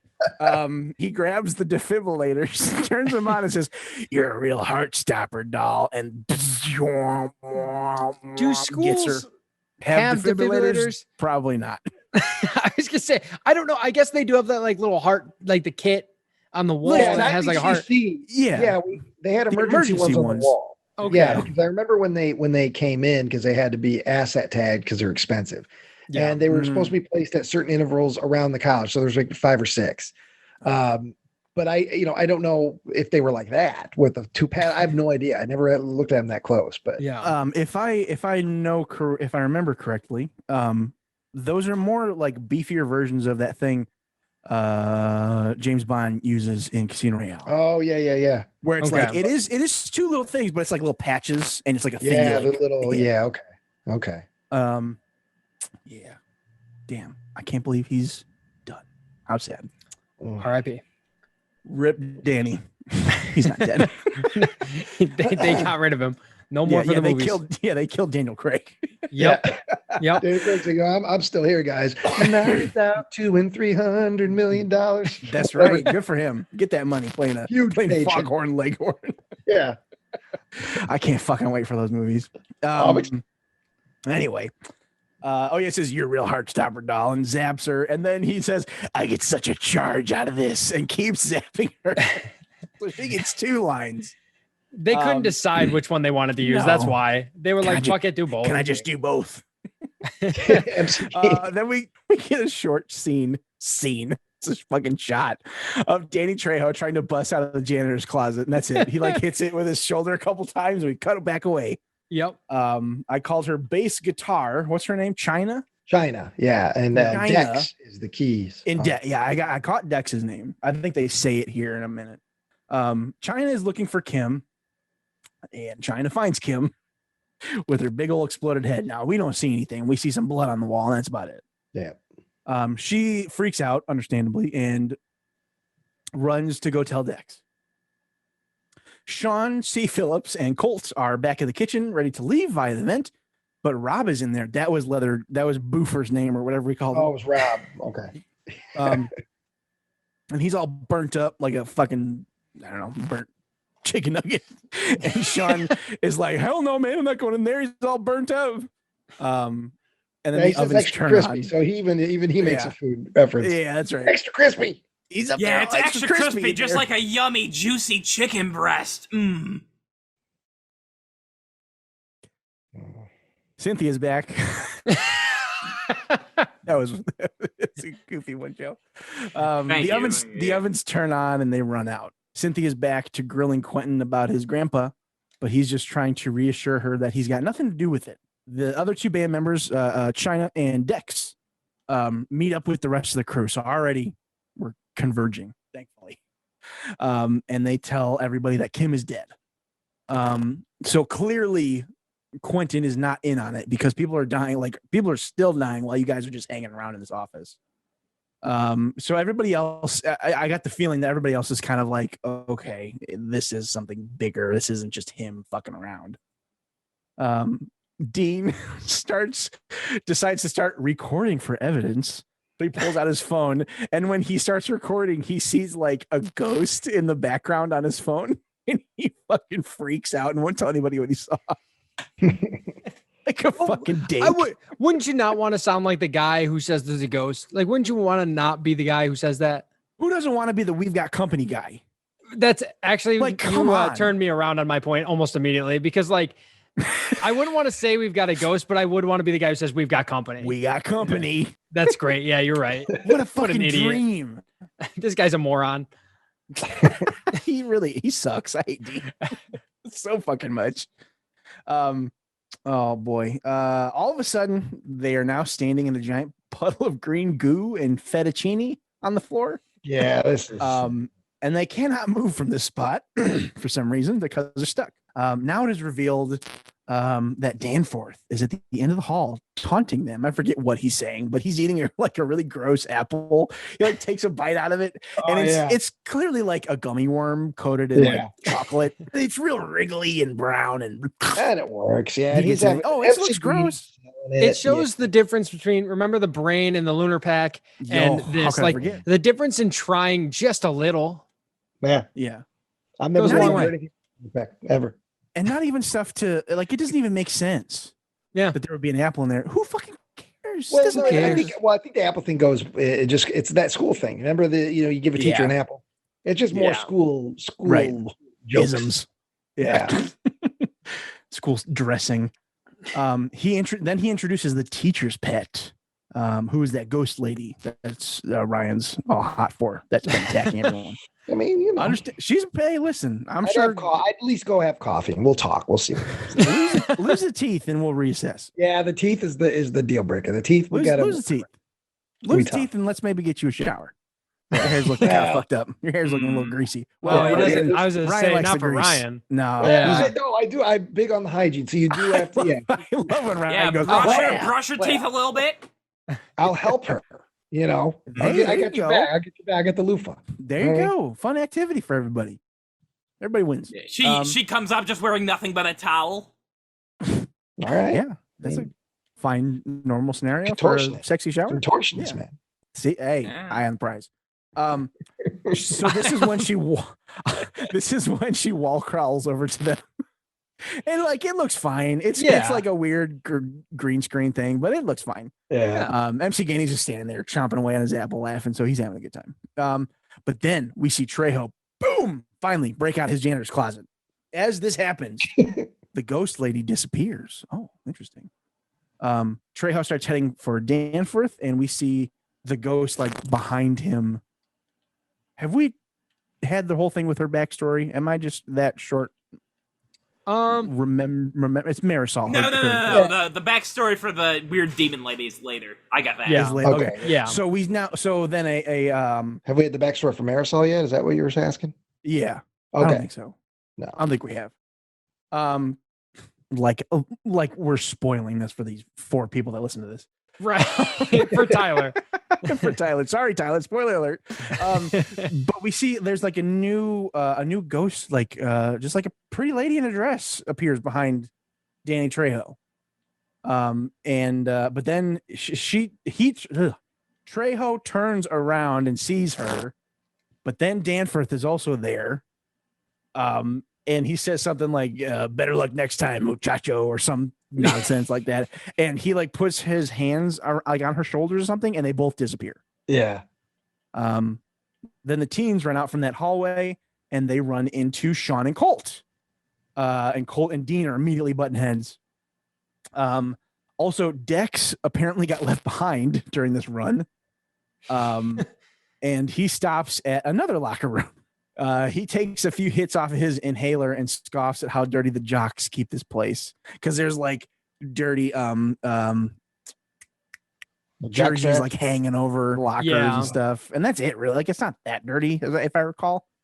It's like a normal locker room. Yeah, it's a locker room. You know. But then their jerseys start flying around, and the gym equipment like ties him up. Zach, what piece of equipment is he on exactly? It's you just call it the rack, I guess. It's like a what do you call it? Like a squat rack, but it's got the I know if it has a technical like name. the fixins for like the Bowflex machine, like the little remind me of Bowflex. It's got the pulleys and stuff. Yes. I think it's a Smith machine, technically, if I'm being technical. Well, actually, yeah. Yes. That's fine. I just call it the rack in here, but but whatever. It doesn't matter. The equipment ties him up in ways that you don't want to be tied up. Yeah. And then they like let loose the tension and we cut away. And I assume that was to illustrate that he was ripped apart. Yeah, we're supposed to, I guess, assume that his arms and legs get ripped from his torso. That's what I was assuming. Kind of would have loved to see it. That'd be pretty neat. Evidence that that's the case. Is that machine strong enough to do that? Let's say, I would think so. Those ropes wouldn't give. Because those ropes can hold up to with proper tension, you could do up to like 800 pounds on them. So I would think that I'd believe that they like if they probably let all that loose right away. Yeah. Because I don't know how much pressure it would take to yank right from the socket.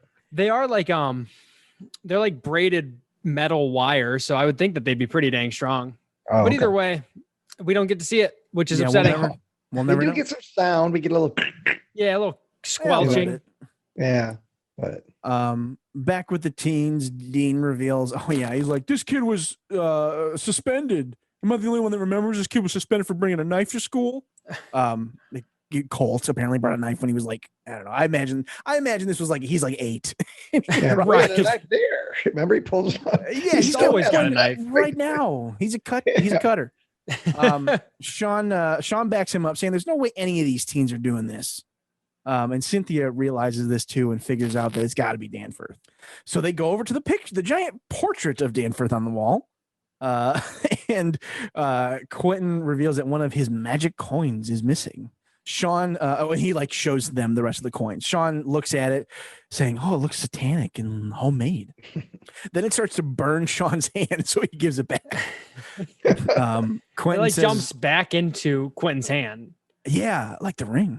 Quentin says the boiler room has the same symbol and it's got an opening in the wall. Like there's something else going on in there. That's all he says, really. There's a spooky hole back there. And this is where Sean asks if it's like that movie, The Gate, where you guys listening to a record backwards and blah, blah, blah, little creatures. That was fun. Quentin wonders, maybe all these stories are true. And Sean lays down with some science. The ectoplasmic energy could leak over to our world and cause ghostquakes. Woo! Says the title. Everybody cheers. Yep. And everyone stands up and throws their hands in the air because it's finally happening. That's right. The boys decide. A few of the boys decide to leave. But Sean's like, "You're gonna set yourself up for a polterbush." Like, huh? A poltergeist ambush. Yep. And then they all decide to stick together. And then I think we go back to Joe now. Ooh. That's the end of my double section. buck. So the headmaster suddenly appears in all the paintings on the wall. He's able to make the corridor real stretchy and separate them. Amber's running down the hallway when the headmaster appears right in front of her and make the walls all wobbly like a funhouse. She runs right into Danny Trejo, but then she kicks him in the balls and slaps him a bunch. The knife boy and Dean are in the supply room looking for weapons, and Dean says that his dad is rich and his dad is poor. So then the knife boy throws the screwdriver at Dean and says that his dad is in a really cool motorcycle gang. This is so bizarre because like he throws the screwdriver and is like, "My dad taught me that." I'm like, "Your dad taught you screwdriver throwing?" Like my dad has taught me a lot of things over time, how to like mix concrete properly and like how to change my oil. Never before has he taught me how to throw a screwdriver, and I'm pissed about it. But he wasn't in the Hells Angels though. My dad wasn't in the Hells Angels, so maybe he doesn't know how. But I just feel slighted. Yeah. It is weird to name drop Hells Angels as his like my dad's in the Hells Angels. He takes care of the people for him. Like, And I just think it's funny that the kids are still, and I guess, people do this. We're still doing the whole, my dad's better than your dad thing. My dad can buy and sell this place. And he's like, yeah, well, my dad could beat the fuck out of you and kill you probably, make your body disappear. And the other kid's like, all right. Yeah. He doesn't argue with it. Why would like a Hells Angel have his child going to this private school? Like this really nice school. I don't know why, but. Well, only the best. It's that thing where it's like, I don't want the sins of the father on my son. So I've had to live this dirty life and get my hands dirty and live, to give you, but I hope to give you the better life that I couldn't have. You know what? That might be. I like that. Did you guys know that? Get an education. You don't have to be like me.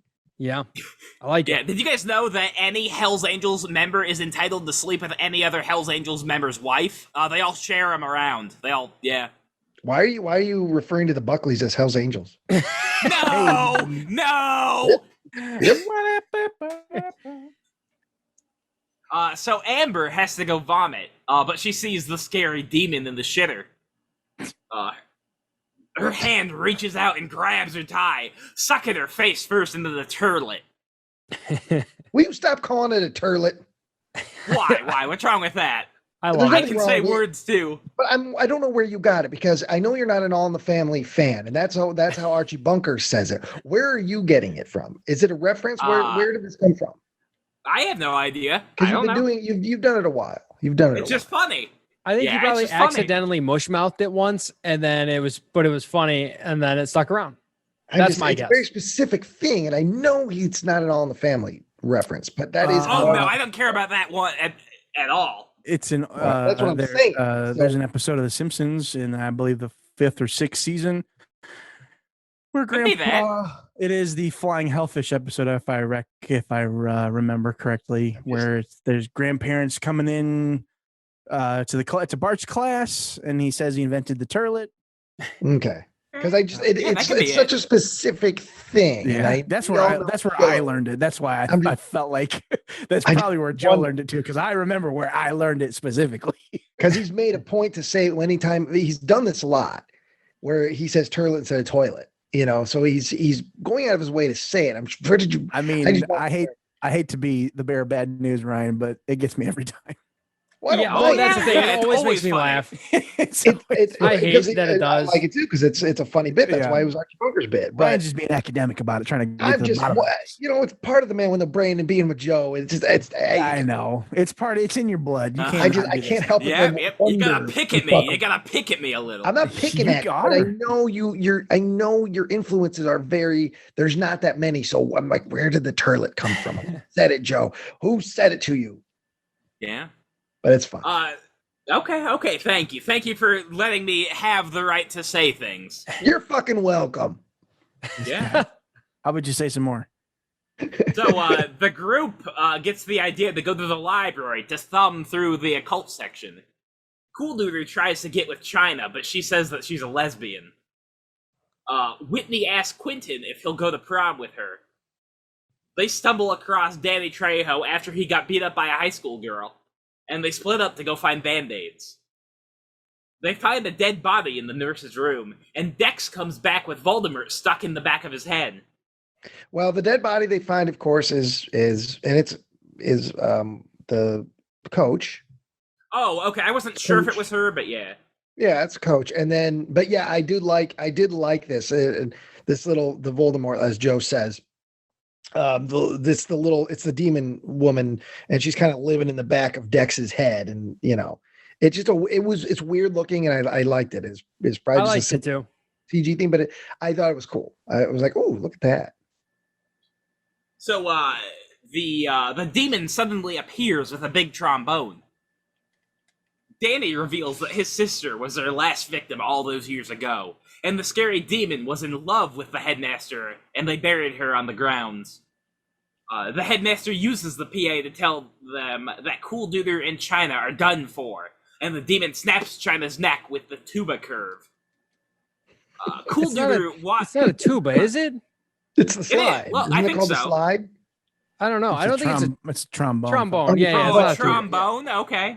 Yeah, her shirt, the slide. Her head is somehow in it, and then when he pulls it back, it breaks her neck. Some spooky, scary magic. That's how.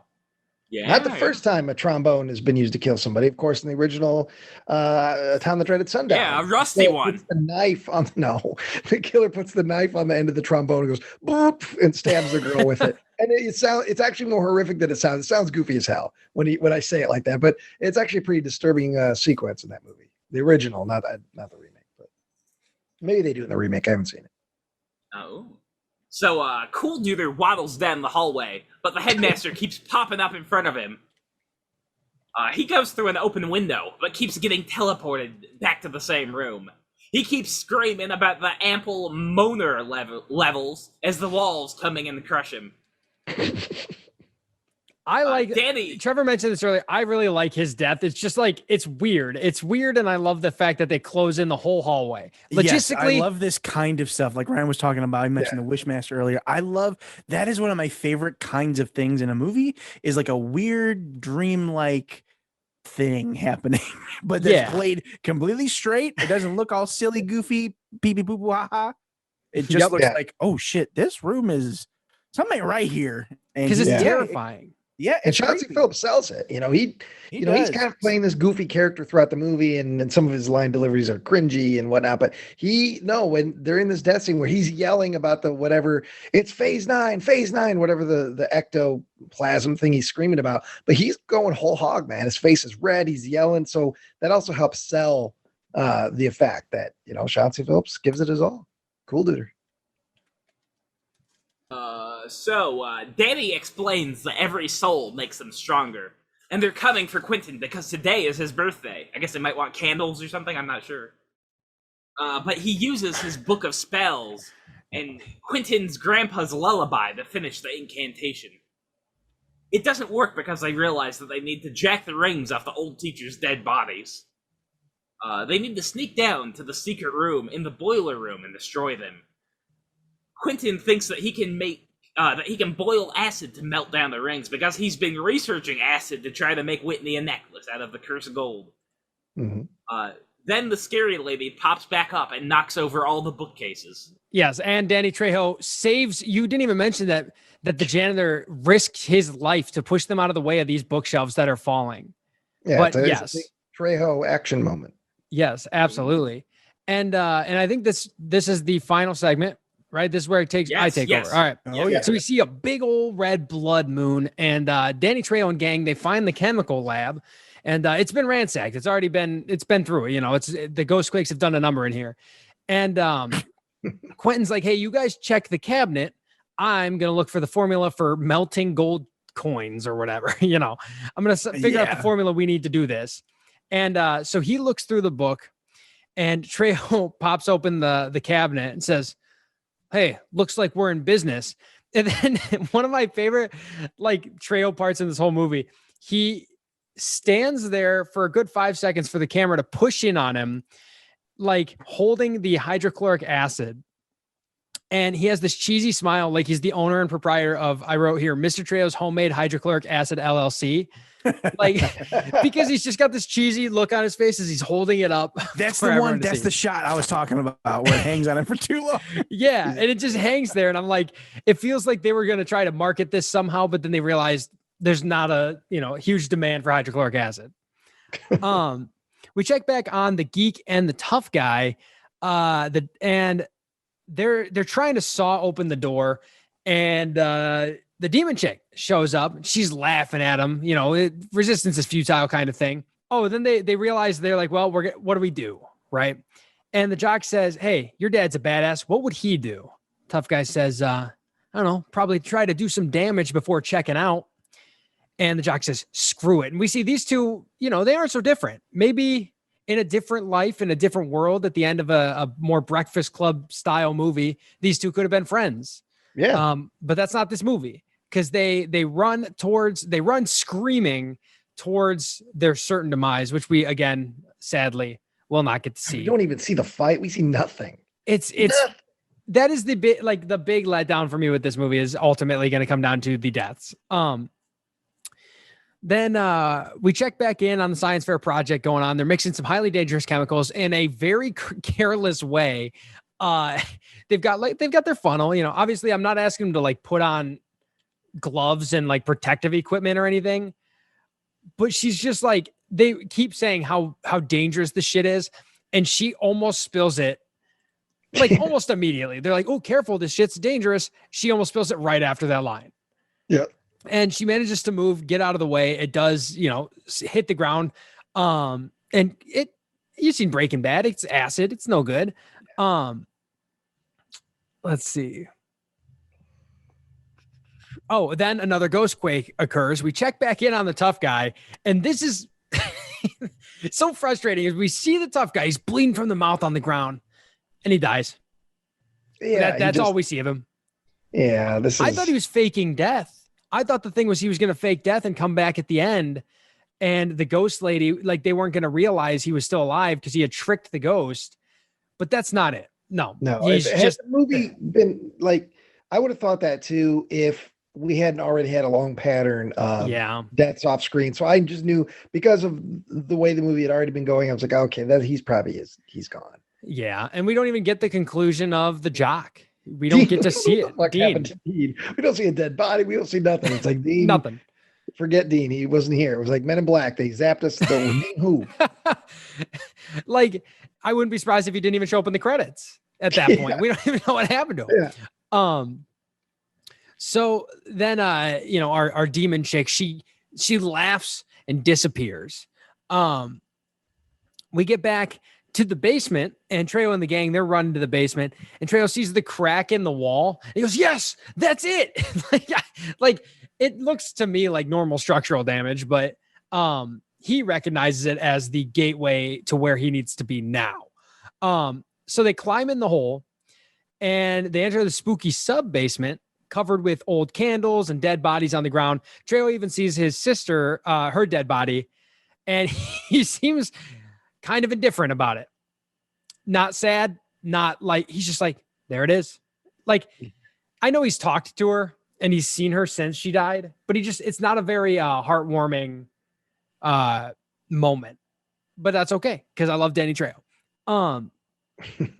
But not enough time to reflect anyway, because look out, the Demon Headmaster is here. All right. And his sidekick is here. And this is more of the Force lightning. Like he's coming at Trejo, zaps him down. And Trejo starts reciting the Latin, and we get a real Palpatine moment as he stands over him, zapping him in the ground. And I think Ryan alluded to this earlier. The demon decides, because Quentin's been knocked to the ground. The demon's like, I got to get over there. Let's do a little backbend here. Yeah. Let's do a little backbend because I am a demon. Let's get over there. So she does it and she starts crawling over. And Whitney goes for the ring.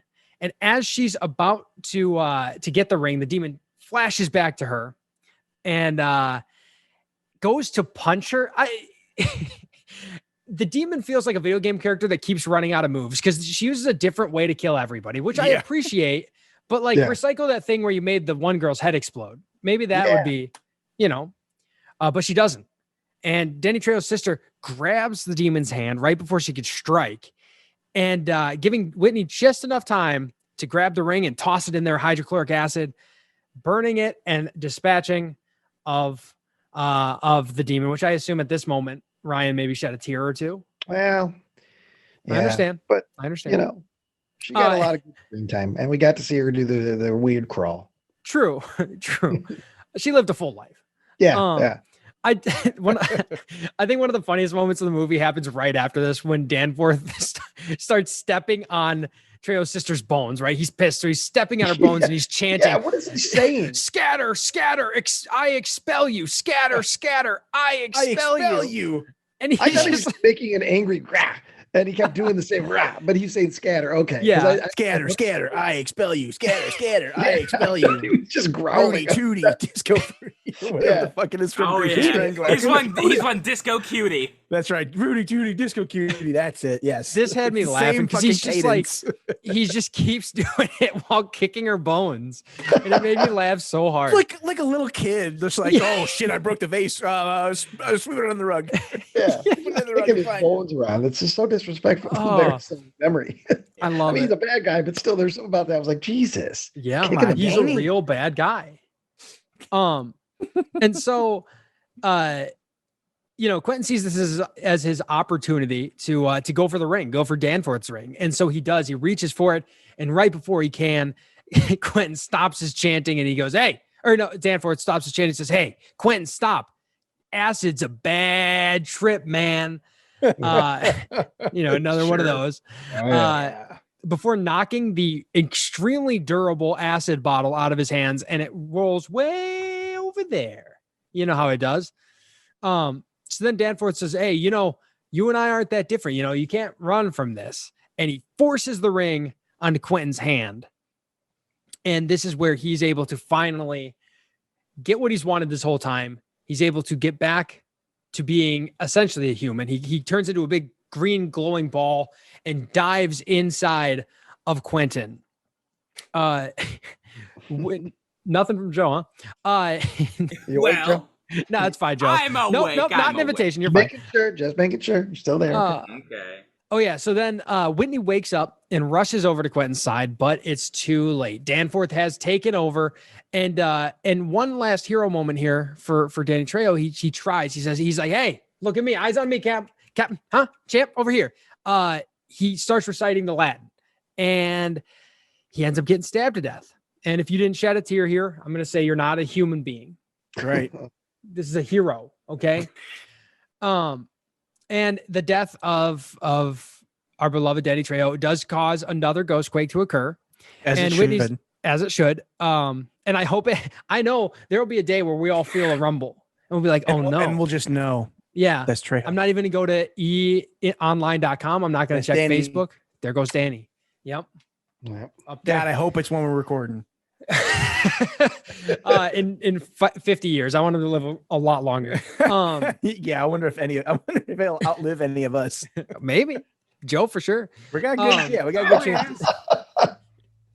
So Let's see. Whitney sees this Ghostquake as a good chance to get out of there. So she grabs the bottle and she runs. She heads straight to the auditorium with the bottle of acid. And then this is where we do see the blood on the, what do you call it? On the bleachers. The risers. The bleachers. Super briefly. And she does the worst attempt at hiding. Like, she doesn't try to hide in the box that the knight showed up in. She doesn't try to hide in any of the prom, decorations. She just slides over and hopes he doesn't look to his left when he comes in. So then Danforth walks in, obviously in Quentin's body, and says, "Attention students, can Whitney Douglas please report to the morgue?" Oh, another one. They don't have a morgue. That's crazy. So then he disappears, pops up behind her, and she tries to reason with Quentin. This is the moment that happens in like every movie with possession. She's like, "Come on, Quentin, it's me. You don't want to do this. You don't have to be, you don't have to be the Danforth, in you." And so then she decides to or let's see here. She tries to reason with Quentin. Danforth says it's not going to happen. He also mentions hell. That hell, he's in hell. He can't hear you. It's a busy place. And so Whitney takes her shot. She decides to kiss him. And for a minute, it seems everything's good, right? Quentin's back. He's like, oh my God, love's prevailed. And so she takes the ring off his finger, puts it in the acid, but nothing happens. And then Danforth pops up. He was just goofing, as he is. He's an eternal trickster. He doesn't need the ring anymore because he's too powerful now. He doesn't need that ring anymore. But then we hear a very familiar, comforting voice. And it says, "Headmaster, a new generation has spoken. Your tenure has been revoked." And suddenly, Quentin's in pain. What's going on? And we see the glorious, shirtless ghost of Danny Trejo. They don't have shirts in heaven. You kidding me? Nope. We see everybody's just as naked as the day they were born. Yes, right. Legendary. I mean, if you have Danny Trejo in your movie and you don't see his legendary chest tattoo, I was going to say, you got to show the chest piece. You got to. That's part of his trademark. I love this final act, like this final fight here, because Danny Trejo comes from the ground. He reaches into Quentin and pulls Danforth out. And it's just two old men grappling at each other. And it's two ghosts, right? And it seems that for a second, that Trejo has the upper hand. He's squeezing on him. And this is very much like a WWE wrestling match, like, because he gets him from behind. He does the exaggerated turnaround, and he's pulling on his shoulders. And then Danforth, though, turns around and he starts pulling on Trejo's shoulders. They're locked in a battle here. Fucking two old men trying to fight each other. It's so great. And I want to see, like, they had to shoot this on like a green screen or like a soundstage somewhere. Where's that unedited footage? Yes. Just the raw file. We need that. That's what I want. Because I want the audio too of just like the flesh slapping. And they're probably laughing, giggling. Oh, this is some wild shit, man. This is fucking wild. This is crazy. He's like, Danny, what the fuck? We're too old for this shit, man. We've been around the block. We get paid for this shit, Danny. Yeah. Like, all right, well, I'm wrestling with Danny Trejo today. Yeah. I love it. And then Jamie Foxx is gonna kill me in Django Unchained. Yeah. One of the Brittle brothers. Yeah. And so they're grappling when Quentin finally steps up, and Quentin's like, "Hey, Grandpa, time to retire." And he drops the coins, throws the acid on him. Danforth starts to scream as Ghost Trejo sees this as his opportunity to rip out his evil heart from his body and raise it over his head victorious. And the whole school starts to tremble again, right? Another Ghostquake's on its way. And a ghostly tornado starts for some reason. And the kids, they run, they sprint, the doors fly open.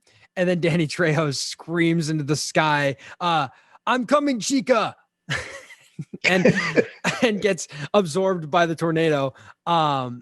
The green light shoots from the sky, and Quentin and Whitney, which I've named here Quitney. I don't know, couple name. Sure. I like it. Winton. Yeah, Winton. Actually, that's nice. It's got a win in there. Hey. But then they run out to the streets to watch the green laser show. And a guy almost runs him over. I didn't check. I assume the director maybe, because there's someone drives by in a truck and he's like, "Hey, kids, you're gonna get killed playing in the street." The obvious Yeah. joke being like, hey, they could have got killed inside, old man. You don't know nothing. Oh, And so then everything's calm again. The two almost got hit by the truck. Everything's fine. They almost immediately revert back to their former selves. Actually, Quentin reverts back to like a much smoother version of himself, it seems. Like more confident. Yeah. Whitney's hair is clean and done as opposed to 10 seconds ago. And she's like, wow, that's wild. Hey, what do we do now? And Quentin says, graduate. And then the most abrupt ending. It just cuts. Yep.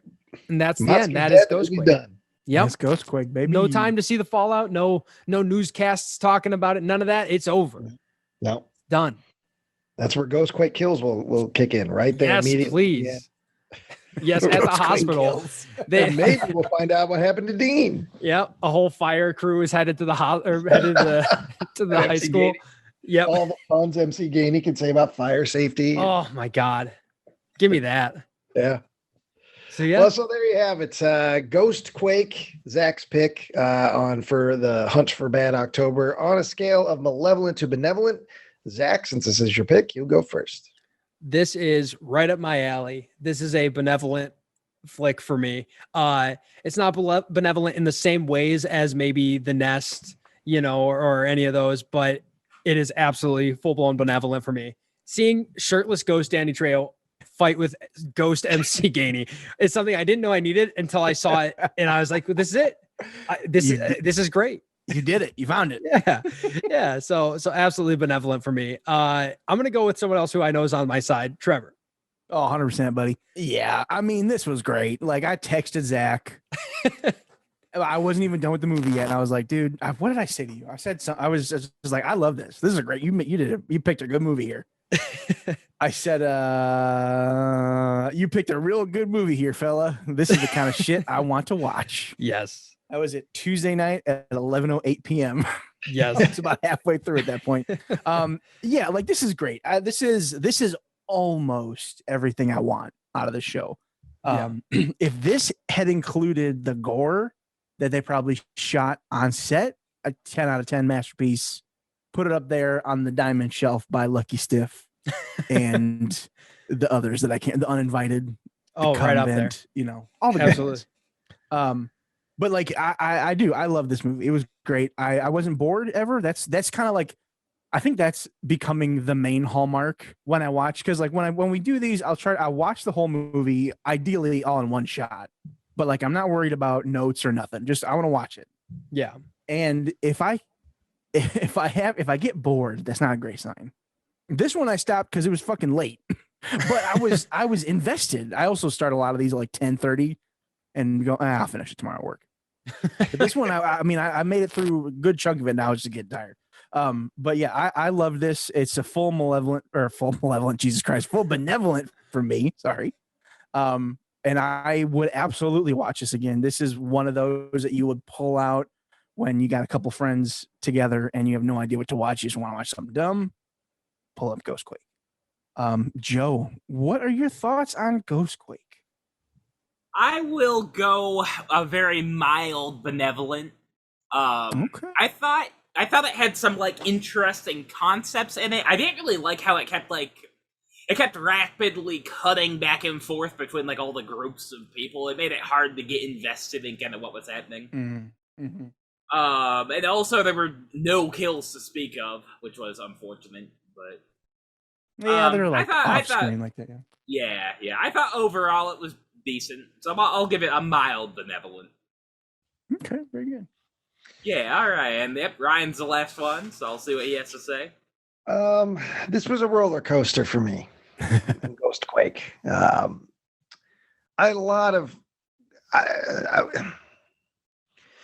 Here's the thing with Ghostquake, and maybe I was spoiled by knowing it was the director of Insecticidal, who had provided us last year with so much goofiness and slop and over the top and just bad taste, and we had such a great time with Insecticidal. So I went in expecting more of that. The trailer was silly, and Danny Trejo, and I knew, though, with the sci-fi connotations, that maybe it wasn't going to go as hard as it was. I will say that the things I like about it, I I like Danny Trejo. I liked MC Gainey. I like that they gave the ghost the puns. I like the Demon Girl. I liked, of course, Chauncey Phillips' character. I like the lighthearted tone. It almost at points felt like a Disney Channel horror movie or Halloween original, because it's so very tame. The return to Halloween Town. Sure, yeah. But in my heart of hearts, oh no, I have to give it the softest Malevolent that I've ever given. Wow. And I kind of that's fair, I guess. But I also expected a Malevolent from somebody because to me, a good Malevolent movie has to be divisive in some capacity. That's right. You know what I mean? Like it can't. Like to me, if it's full benevolent, that's just a good movie. That's just a great movie. And if it's full Malevolent, it's Lunar Pack. So it's like for me, I wanted to toe the line where people wouldn't know how to feel necessarily. And I like that someone is going Malevolent. I just don't. You may get disappointed by certain things, but MC Gainey's in great spirits. Danny Trejo is always great to watch. The cast is fine for the most part. It's just those few little things I couldn't, in good conscience, let go and say, oh, it's been Malevolent. But it's again soft Malevolent. How do we get the guys at Corridor Digital to give us some death scenes for this movie, like they have give me for a couple several death others? scenes, and I'll give it a Benevolent. Yeah. Well, gentlemen, we have one movie left in our second annual hunt for Bad October, and it is my pick. Now, the two keywords that I received were Man in a Mask, Killer in a Mask, actually, and Little Monsters. And I tell you this, there's only one movie that I believe has both of those, and it's a major movie, Nightbreed, which obviously I couldn't choose, but that would have perfectly covered the keywords as it is. I think I got 50%, 100%, and the other 50%. I'm going to try and argue something next week. For a couple days. I don't work, but I have an argument. I'm going to try it. Hey, let me say this. Don't forget, school is hell, and maybe I'll help you out next week. You know what I'm saying? So now, Zach, I'm not going to be here. So when he's trying to, but it's actually, I need you to remember. Back to the summer. Saint Summer. I will have to remember that. Yeah. We'll see. Well, no, okay. Well, that is a discussion for another day. Just do not forget.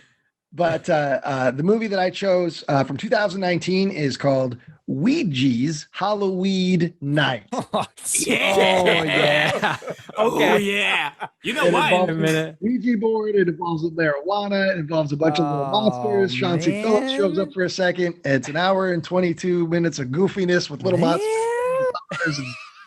We'll see how it fares. But I feel that people will enjoy. I'm gonna have to speed run this little kid birthday party I gotta go to. Oh, God damn it! This is why couldn't I miss Lunar Pack? Oh.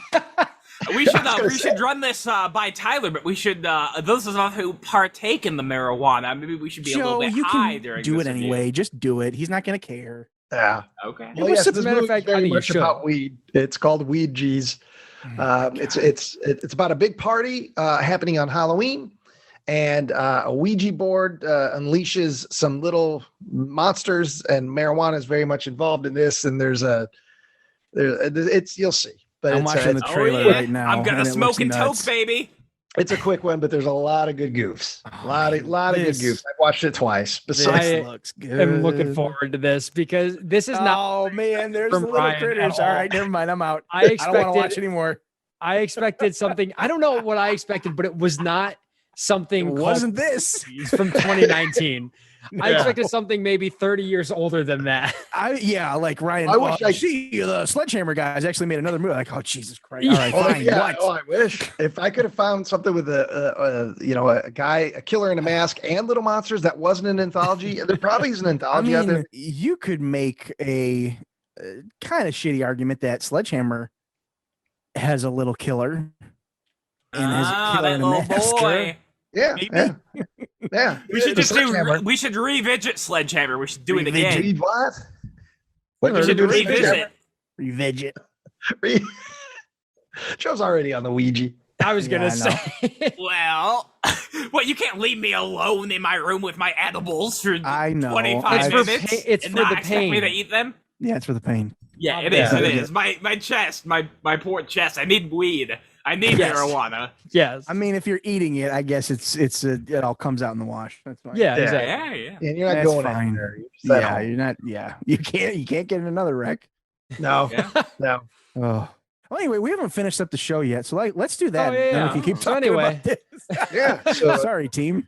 there you go. That's yeah. Ghostquake, and we know Ouija's is next week or in a couple of days. So we now have an overview of the entirety that is the Hunt for Bad October. Oh And I man, think, what a group! been a of- weird ride. Yeah, a weird It ride. really has. Yeah, I felt like last year's made more sense than this. They were all kind of a whole. They all reminded me of each other. They flowed very Yeah. nicely to each other.